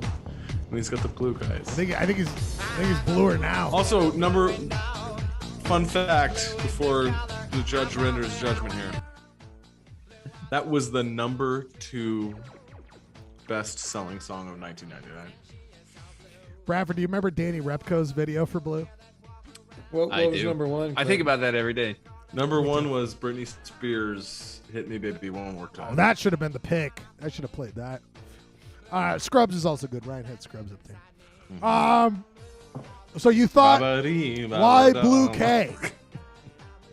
Why Blue K? Look how sharp the lines are there. The lines are very sharp. It is a pretty solid shop effort. I know. Look how nice the free transform was into the computer screen there. I'm seeing I see the black end here, but the blue ends up. Oh, there's a little bit of scawampousness happening there. Shit. That's all right. The judge, as always, he's very smart, and he always calls it out like he sees it, and he sees his first card. That's going to be a flub card. That is a flub card from Jeremy. I don't know if it's bad enough to justify a flub card. Yeah, oh, my goodness. I think he's got a little bit hard on me. And he just was like, oh. That's hard when the MC is on the contest. A little more detail work. You could have done a lot of things, Jeremy. Jeremy, I could have done a lot of things. Worked in the bezels a little more. This is what the judge does, Clayton. You got to remember solid skew work. You came up with this bit. You were excited. You got the video. I'm pumped for it. We all love it. And Jeremy tears it apart. This is what he does. He's the Roger Ebert. You're the one who gave him the flub card without my instruction. I hear you, Jeremy. I'm going to go ahead and say we got a yellow card to Clayton. He's out of a little bit of control here. I haven't done anything. I think we should do a kiss-ass card. So to be why not? I thought Jeremy said. I'm sorry. I thought that Jeremy. Baseball player. That baseball player's pointing to his bruise on his ass. To be clear, Jeremy, please, judge. I respect you, and I really want to hear you. I just like to. Clayton, was your vision of why Blue K that Steve Jobs would come to you with an iMac showing the blue video? No, I was just thinking about things that were happening in 1999, and that was Baba Dee Baba Da, and it was the first gen iMac, and it was Steve Jobs, and I thought, he's gonna get us through Y2K and then Blue, the song will probably. Okay, so he was saving us from Y2K with the Blue song. I thought maybe that was the fatal error. Would be that we're all murdered. Does he look like he's having a fatal error? He looks like he's having a great time. He does look like he's having a good time. I do that. And he's got blue jeans. I just wasn't sure because of the blue. How about the color? How about the color? The way this shop just looks. I just think aesthetically it's just like on point. And maybe the judge would give me some props for that. Well, I mean, how much of that I'm looking for a kiss-ass card. How much is the original Apple photographer? Oh, there it is. Your shop, Right. It is a good find though. Not everyone would have. You didn't find a pink iMac picture. So anyway, good job, Clayton. Why Blue K? All right. Why Blue K? I mean, Clay, it sums up 1999 perfectly. I mean, Thank you, come sir. on now. This is good stuff. The blue jeans look great. They look like blue jeans. Mm-hmm. Very blue jeans. Ryan, you saw Clay Dogs. Do you want to go next or do you want me to go next? I'll go next. Okay, dog. What do you got? So this is what I expected would happen after, like perhaps the day after Y2K happened. You're gonna need to explain. I mean, I get one part of it. I'm just still. I don't know the second part. This is Ryan's submission. What he thought would happen on Y2K, but it didn't actually come to be. This is Ryan's submission for what he thought would happen on Y2K, but did not. Okay, so is this gentleman? This gentleman's holding a bunch of American Pie DVDs. Yeah, so this is the scene from that famous Twilight Zone. You remember, like, this guy, he's a reader, and he gets locked into a bank vault, and the world explodes. And he finally has enough time to read all the books. Mm-hmm. He's stacking them up in reading order, and then his glasses break. He's like, but I had time. Classic. So that's the Twilight Zone.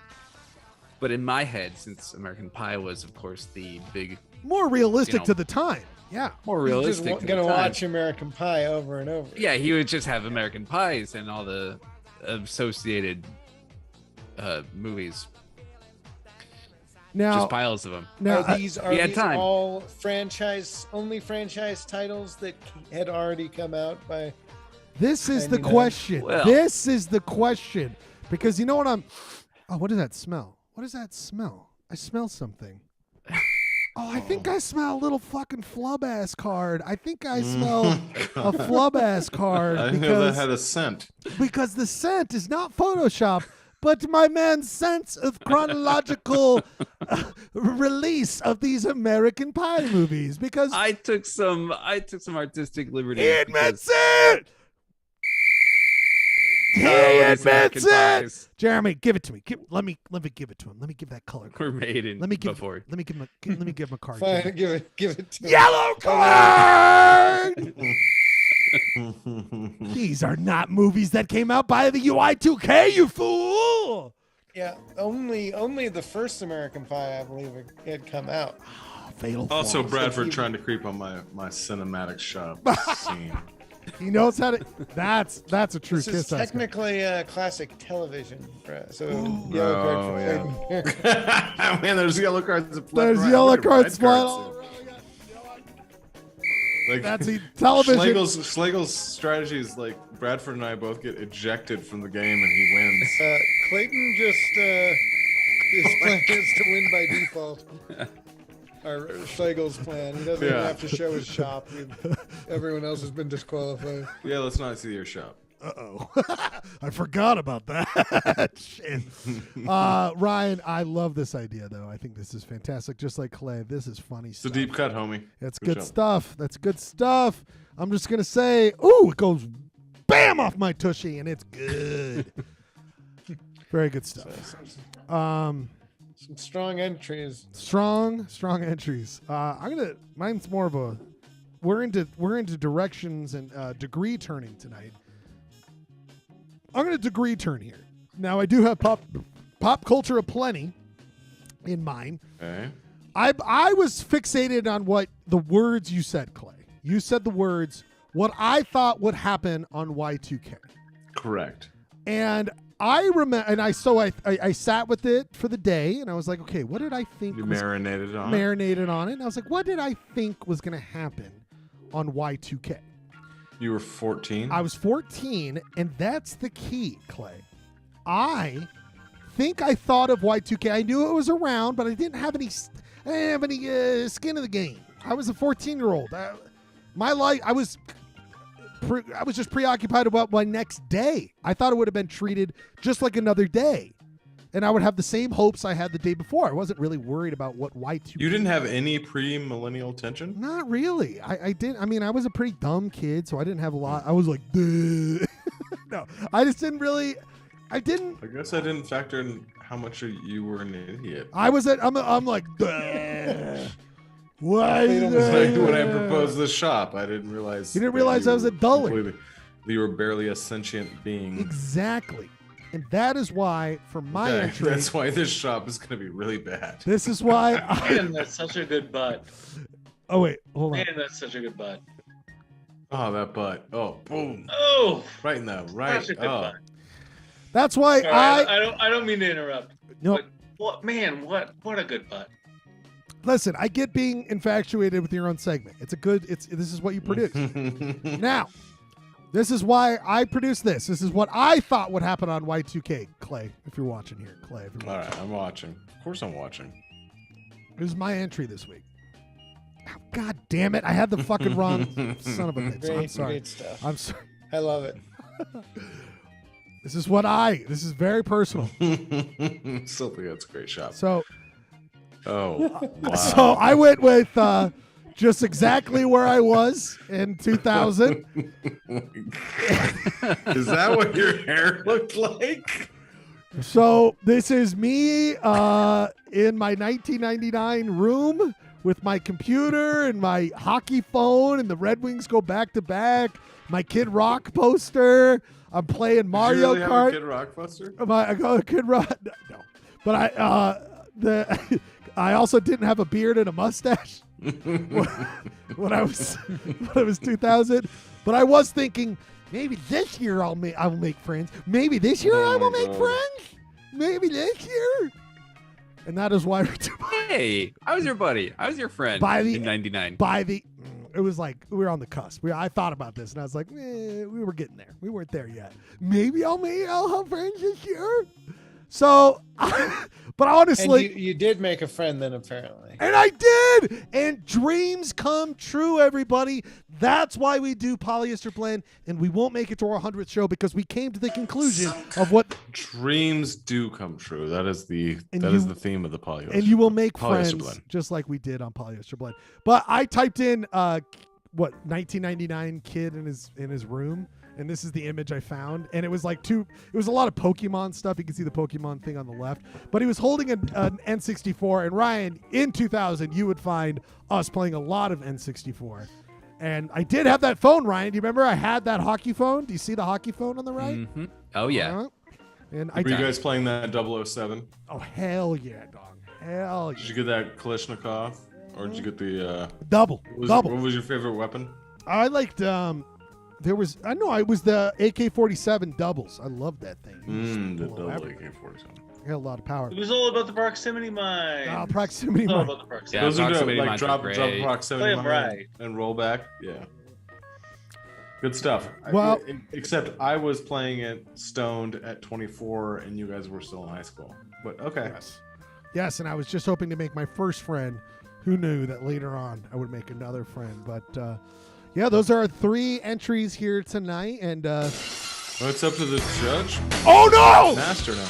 What is that noise? Uh-oh. Oh shit! He hates whales when they're not facing the right direction. We of course have on the Zoom here. His entry is about to be discussed, so that's why we have Tim. Tim, join us. Tim's asleep. Turns out Tim did not last this long. But we play his music anyway because we're just that nice. And we'll do... I have no... Tim's totally getting... I was hoping Tim would show up because... I don't think the shop speaks for itself. Is that what you're getting? Let me know if you guys can figure it out.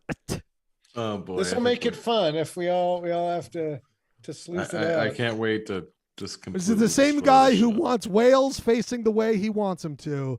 Right. He's a very complicated individual. This is Tim's. This is what he thought would happen on Y2K.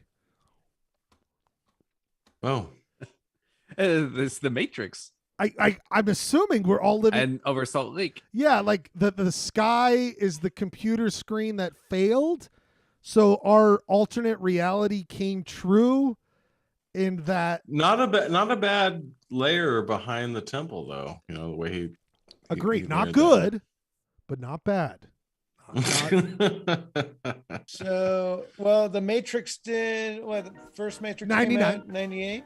I thought it was 99. Let me look. Let me see. I've got the trailer for Matrix right here. No, So Matrix came out way more. So the Matrix way came earlier. out. It looks like 99. Okay, so that looks like Matrix. I don't know, when did the Matrix? Okay, so he thought 99 Matrix would bust on Y2K, and we'd all realize 99.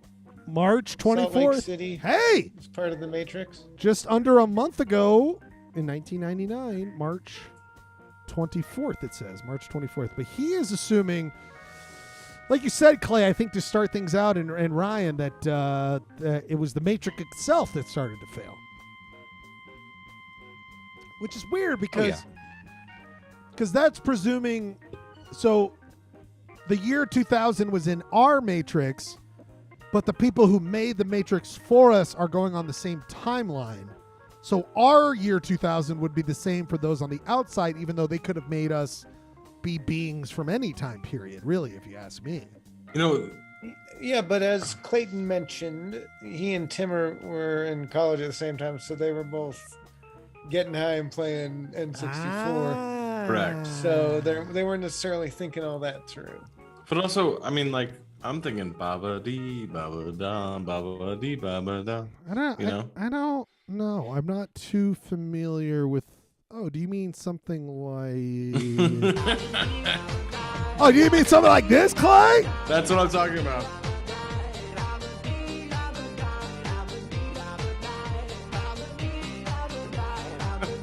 Why Blue K, baby? Come on, Judge, give me my victory. Judge, you have a handful of Y2K premonitions that did not sadly come true. You've got Clay Dog Blue, blah, blah, blah, blue. One last question for Clayton, since he's. I'm just curious. Did you think of Why Blue K and then pitch the shop theme, or did you pitch the shop theme and then come up with? No, Why I Blue thought K? of the song and then everything else evolved from there. Everything just kind of snowballed from there. Because that song, because I looked up the top 10 songs of 1999 as far as sales and visibility, and I was like, that's the song that you will definitely self-identify as you were alive in 1999. That's true. And then I got, the iMac first gen came out, that stupid video. Then I found this stupid blue shit. And also, like, this looks like a cool ass advertisement for the first generation iPad. iMac, yeah, I know. iMac. That's ridiculous. It was, it was a cool computer at the time. It was cool. It was pretty sweet. Remember, ass. it didn't have a floppy disk drive, and everyone was like, yeah. "What the fuck's Apple doing? They didn't put a floppy disk drive." I just remember, I always think of those in school because at the time, for people still in grade schools, that they made a big deal with Apple, like literally a deal with Apple, and all of our classroom computers were these Apples. So that's what I remember. Great stuff, Clay. This is, of course, Ryan's, where he's going into the television verse and a little mix of post. I mean, maybe they had them already in the bank, Ryan, and they had the DVDs ready to go. They just didn't release them. maybe the films were already made and Yeah. they were just waiting to Waiting release to them. release them. It was like the Lord of the Rings. They shot it all at once because Yeah. they knew. And some editor feverishly before Y2K is like, I got to get these done. The world needs these before it all collapses. How many pies can he? We gotta get these masters to the pressing plant before everything crashes. That's a great point. And then, of course, actual Ryan. I'm like, wow, this is like a time capsule for me. It looks exactly like it would have. And then, of course, our good friend Tim Roberts, anti-whale, only in the fact of where its position is. He's not anti-whale. He's anti the current orientation of its positioning right there. Jeremy, you are the judge. Choice, as he said. You are the Well, judge. it's You are the interest- I was gonna say, so we kind of have two pieces that are based around the idea there would be a meltdown of some sort, and those are Bradford's and Tim's. And then we've got Clayton imagining some sort of Bluetopia emerging in the wake of Y2K. Which like, even though Bradford has some anachronisms, I understand the concept. Tim, I just randomly, is that the Polly Shore video?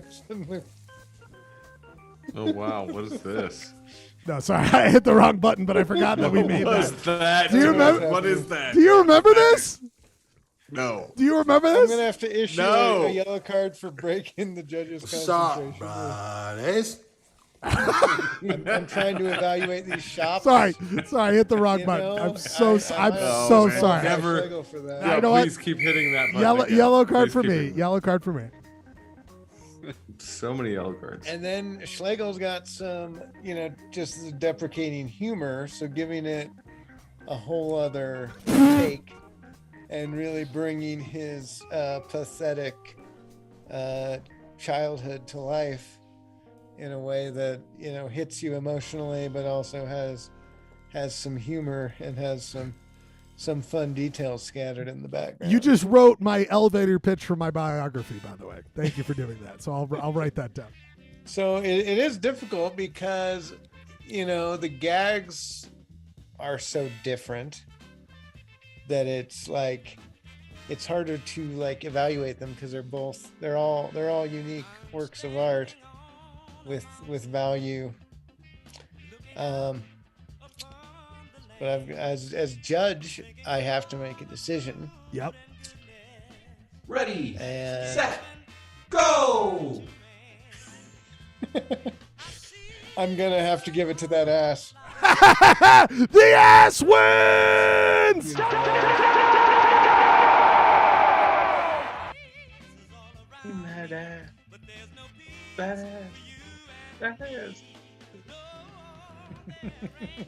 Judge. This is a lovely ass, Rob. You think the ass should get it? The ass gets it.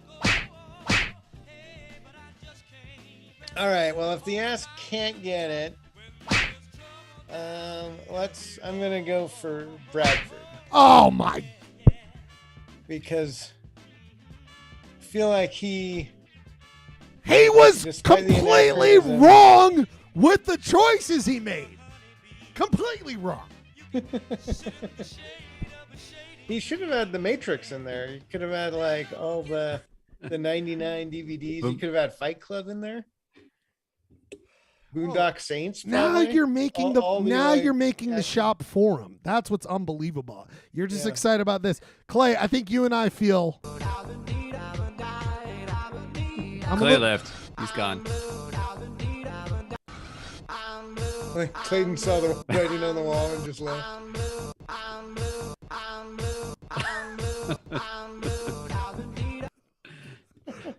Clay is gone.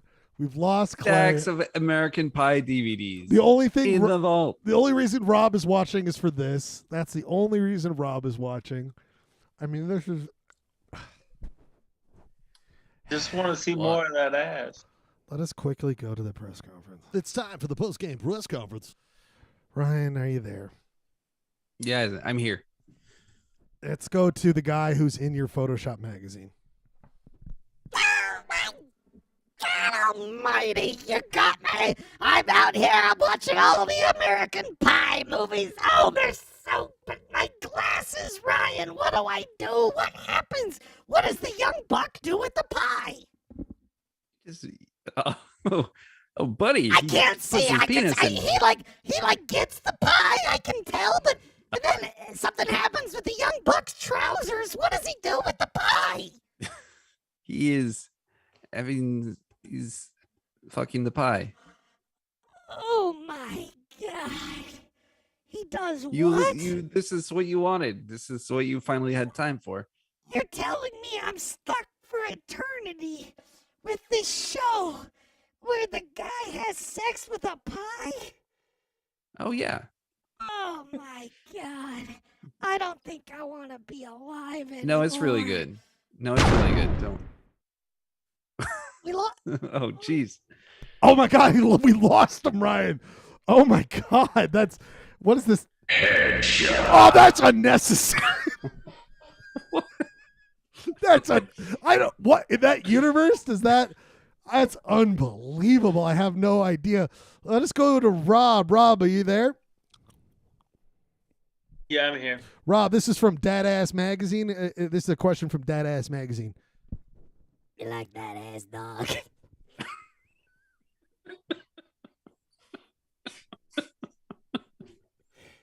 Just a question for Rob. You like that ass? Look. Look. No. That's a no from you, dog. No. We got it. Thanks for the question. I'll take the rest of it offline. This is No. This is No. This is No. This is Anus from Dad No. Ass Magazine. Well, all the questions we have this week for the press conference. Poly Blend. This has been another edition of You Shot Bro. We'll be back with the 100th anniversary edition of You Shot Bro next week. With this moment, we just we collect ourselves really quick. We just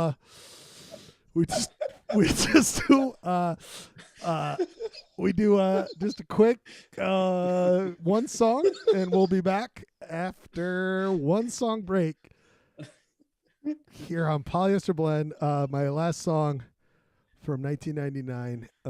I'm a hopeless romantic, and I'm a hopeless romantic for all of you. One song, we come back to the Limp Bizkit Krew, end the show. Maybe a little Zillow talk. We'll be right back. One song set, Polyester Blend. Thanks for being here. Music break. We'll be right back. Pauly Shore.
Hopeless romantic. God, that was my the beginning of the switch for me.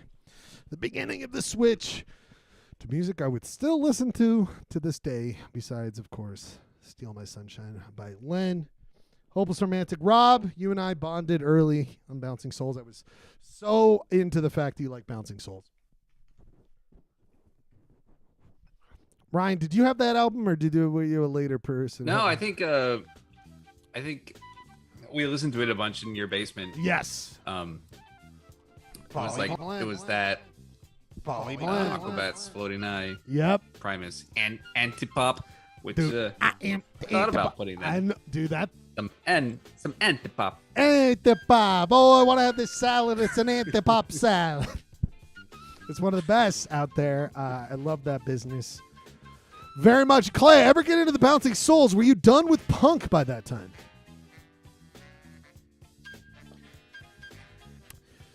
Cool.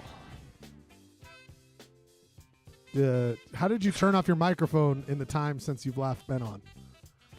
Okay, can you hear me now? Yes, we can hear you now. Did you ever? Were you into punk at that time? Okay, check out that was unwritten law, dude. No, I was not. Really, I had a healthy appreciation for Epitaph records, and I love punk music. But my point was, in 1999, what was the most quintessential record of 1999 for you guys? Before we sign off tonight, sure. I want to know that. What shaped 1999 for you? Right. Record, not song. At the time, or Yeah. Hold on, yellow card. Wait.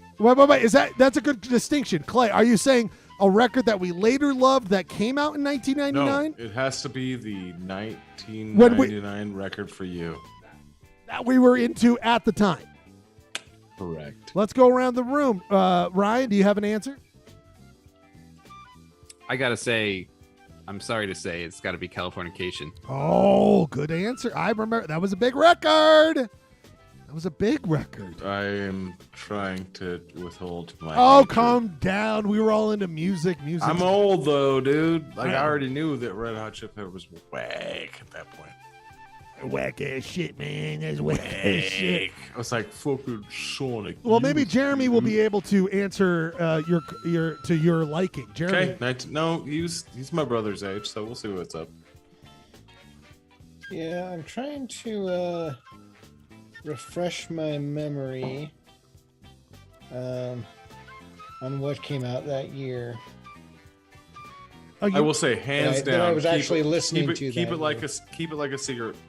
Is the best. Do you have an answer, Schlegel? So I can. I mean, I'm looking at it now, and by just going off of what's on the screen right now, Corn Issues. I mean, that's going to be a big one. That is definitely going to be a big album. And I remember, but the thing is, I listened to this album a lot, and it was even then I was like, ooh, I don't know if I think I'm ready to move on, because I think within this year, Ryan, your brother Ben, God bless him, looked at my record collection at that time, I think in 2000, and he was like, these suck. And I remember being like, my records suck? And there was only like 2 or 3 that he was into. And at that time, I had met long childhood friend Ryan Powers, and he had showed me Hopeless Romantic by Bouncing Souls, and he had also showed me the Suicide Machines. And that was like kind of the beginning of me getting into punk. And then the Groovy Ghoulies had a record that year, Ryan. What was that record called? It was but there was a Groovy Ghoulies record that I had shown, and remember within about a year of that, we had gone to a Groovy Ghoulies show at the basement of DV8, and I sat in the stairwell. That was a wild show, yeah. Yeah, I sat in the stairwell. Fun in the dark. Vampire Girl, a lot of stuff on that. But I sat in the hallway at DV8, and I was like, you're into punk rock now. It's going to be okay. You're moving on to different music. And I had to like gear myself up to be like, it's okay. You're moving, like it's scary, but you're going to do this and it's going to be okay. And my little boy got ready for it. So my most listened to albums that year were probably Amy Mann's Magnolia soundtrack. Oh God. And then Apple Venus Volume 1 by XTC, which was like their first album in like 8 that acoustic record. 7 or 8 years or something. I didn't know they had a record in 99. I would not shut up about like XTC has a new album, like no one in my high school. I was like, guys, did you know XTC has a new album coming? Right. Hey guys, Flock of Seagulls is back. It's like, nah, I'm good, dude. And then Robin Hitchcock, Jules for Sophia was also a good one. Todd Rundgren has a nice huge track. Are you 8th graders interested in that? Hey, I'm looking to do an internet show in about 15 to 20 years. Any of you kids blasting that new album? Meet me out back. I got lots of drugs. Hello, it's me. This is good stuff. Clay, I'm going to save. I think you got a good one we should talk about next week. Or do you want to do Zillow Talk tonight? The Zillow Talk? Ryan, where are you for time? Is it time to? Are we closing this thing down? I mean, we could do Zillow Talk and close it. It's up to Brad's. Brad's, you got time for? Yeah, let's do Zillow Talk. Okay, people, this is very exciting. We haven't gone to the depths of Zillow Talk for some time. I was happy. Hold on. Zillow Talk.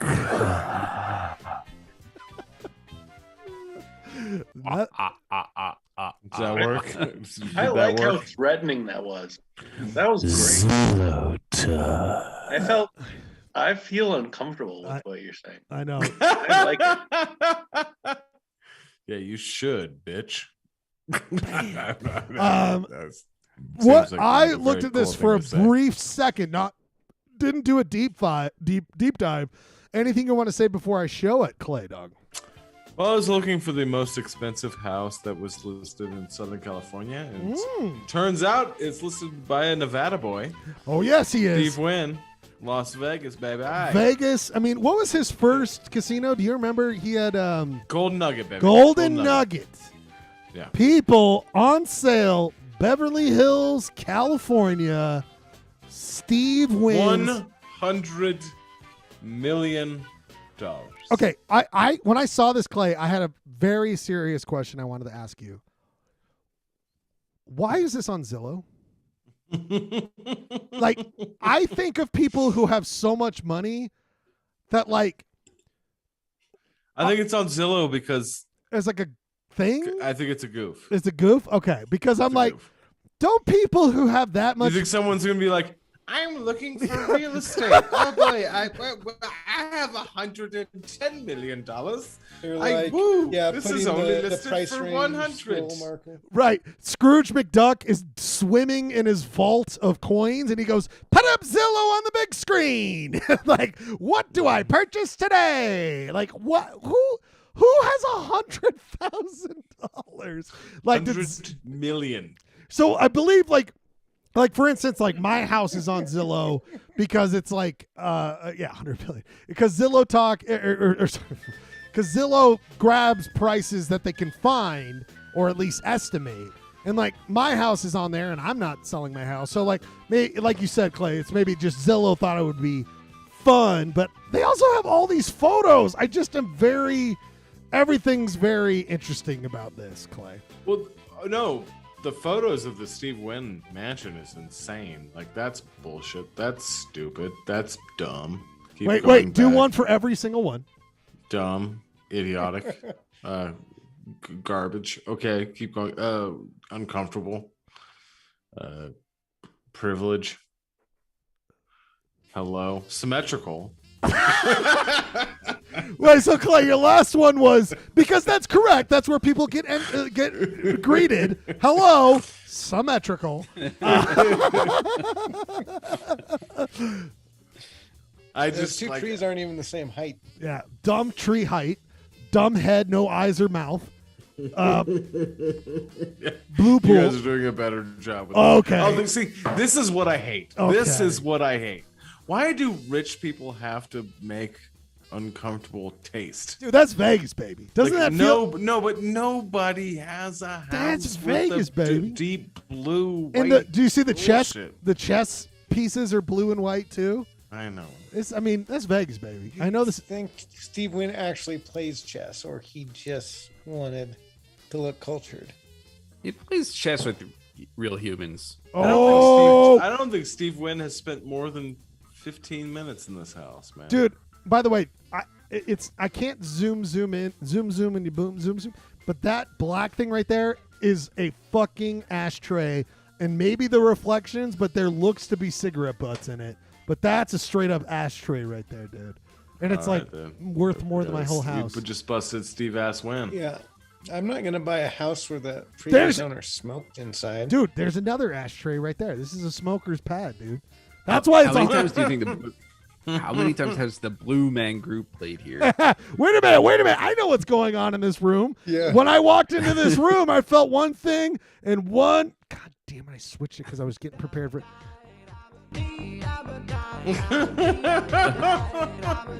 Yes. Was this place built in Y2K? I'm going for Y2K decor. It's sea blue. I knew, it was a theme. You knew it was coming. You knew. I knew it was coming. More of the blue. Baba dee, baba die, baba dee, baba die. Did Steve Wynn was he a horse race guy? Because he's got this big prominent horse I keep noticing in the photos. That's where he made a deal, like Ryan said, where he played with human as chess pieces. And then he enjoys a little bit of cinematic fun. God bless. No ashtrays. Okay, Blue Velvet. So there's a Probably clear Blue problem Velvet. here. What's that? Floor's not raked. Mm. The height on that screen. Ooh. People in the back couches, or maybe it is stadium seating. But if not, yeah, Steve Wynn, more like you're Steve. not gonna have a good view if you're in the back couches because people's heads are gonna be up. Steve Wynn, more like Steve Dim. You know what I mean? Not that smart Or of a like- guy. Not a W. It's more a Excuse Steve me, L. those of you in the very front rows, could you duck down so that I can see all of the screen? Did the ball hit his ass? I can't. Where did the ball go? I can't see in this room because I can't. It's too low. And by the way, do not appreciate the amount of tissues that are down there at the beginning. I'm not a fan of the closest to the screen's got a bunch of tissues. Hello, I'm just saying. What, Well, Paul I mean, Rubens? it looks like they're watching. Excuse me, those of you in. Oh, hey, Girk. Oh, Girk's back, baby. What's up, Girk? Girky's ready for the tiebreaker. Okay, we're looking at. Oh, there's the gym. When after you smoke a pack a day and then you go work out. I love it. Are we're still doing the Zillow talk? Okay, we're done. Okay, that's it. Okay. When Clay's like, "Are we still doing the Zillow talk?" No, I mean, that's the Zillow talk, dude. I love it. I love it. Great Zillow talk. I hope for another one next week. Next week, by the way, is a big one. People.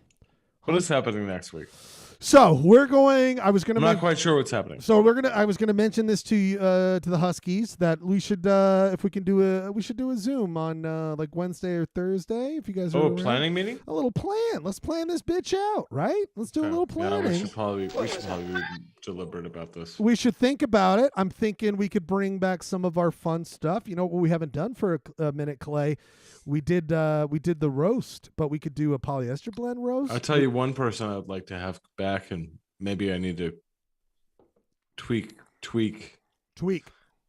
our friends. I'd like Don Cho. Ooh, come back. These are the people, right? These are the Episode people. 100. We've had a wonderful history of great people who stopped by and hung out with the show and been a part of it. Those who watch, those who jump on, everybody who's been a part of this. We're so thankful that you've ever watched and been a part of this show. But I would say that Clay and Ryan will have a little sidebar earlier this week. We'll do some planning. I've been feverishly downloading previous episodes to put kind of a last 100 episodes or last 50 episodes montage together. So we'll have that. I think we'll have. I'm still working on the in memoriam. Please work on. Like who died? Yeah.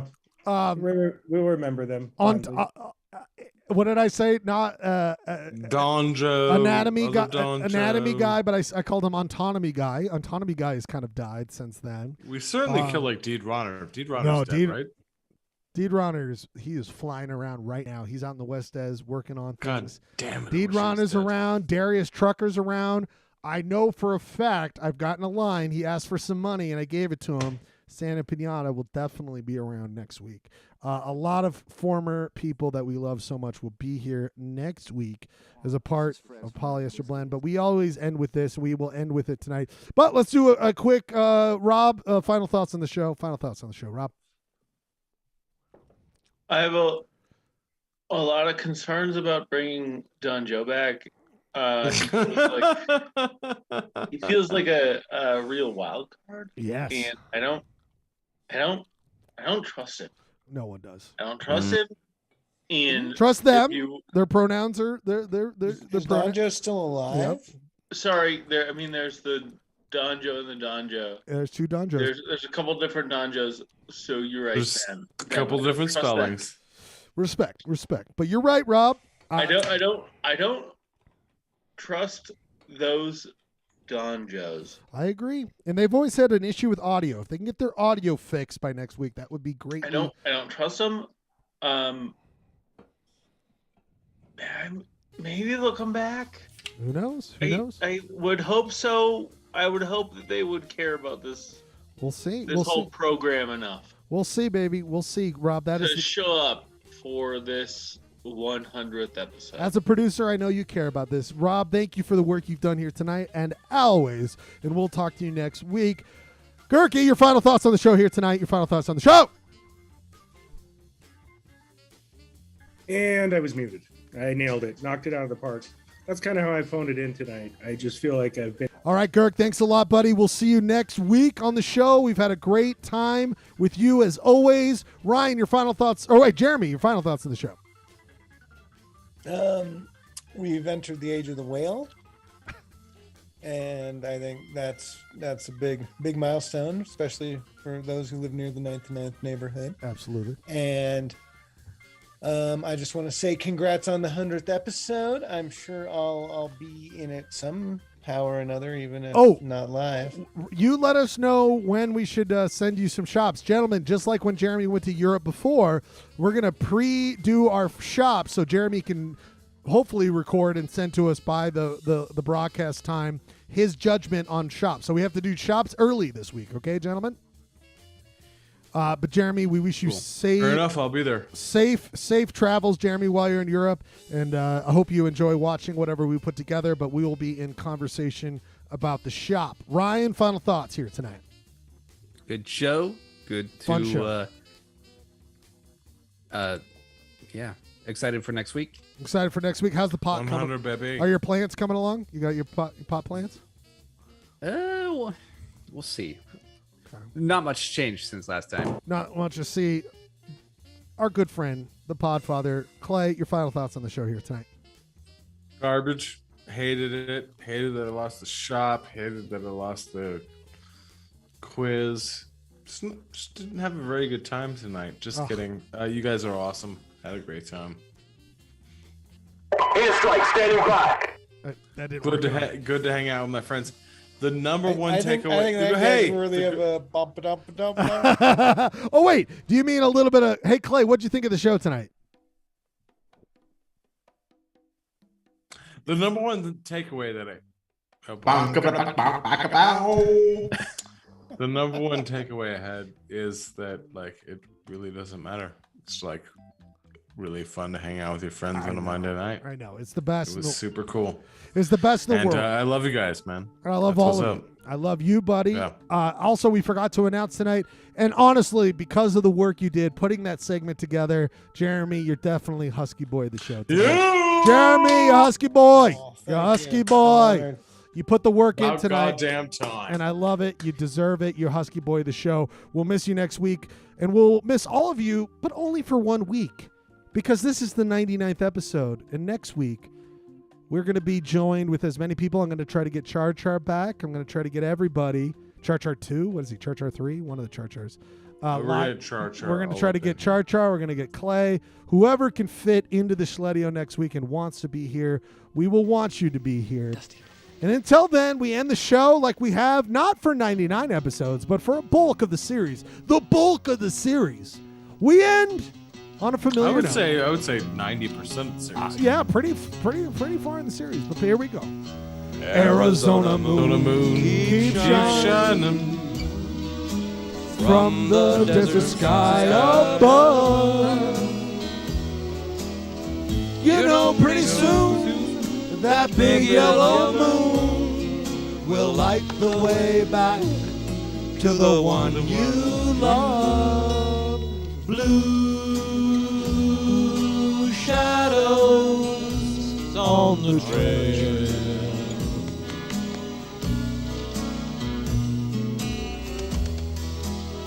Little cowboy, close your eyes and dream. All of the doggies are in the corral. They're in the corral. All of your work is done. Just close your eyes and dream, little pal. Dream of someone. Could you you dream that we've done this for 99 episodes and that we have a big one coming? One hundo coming Can't up. believe it. I'm so happy it's coming true. Blue shadows on the trail.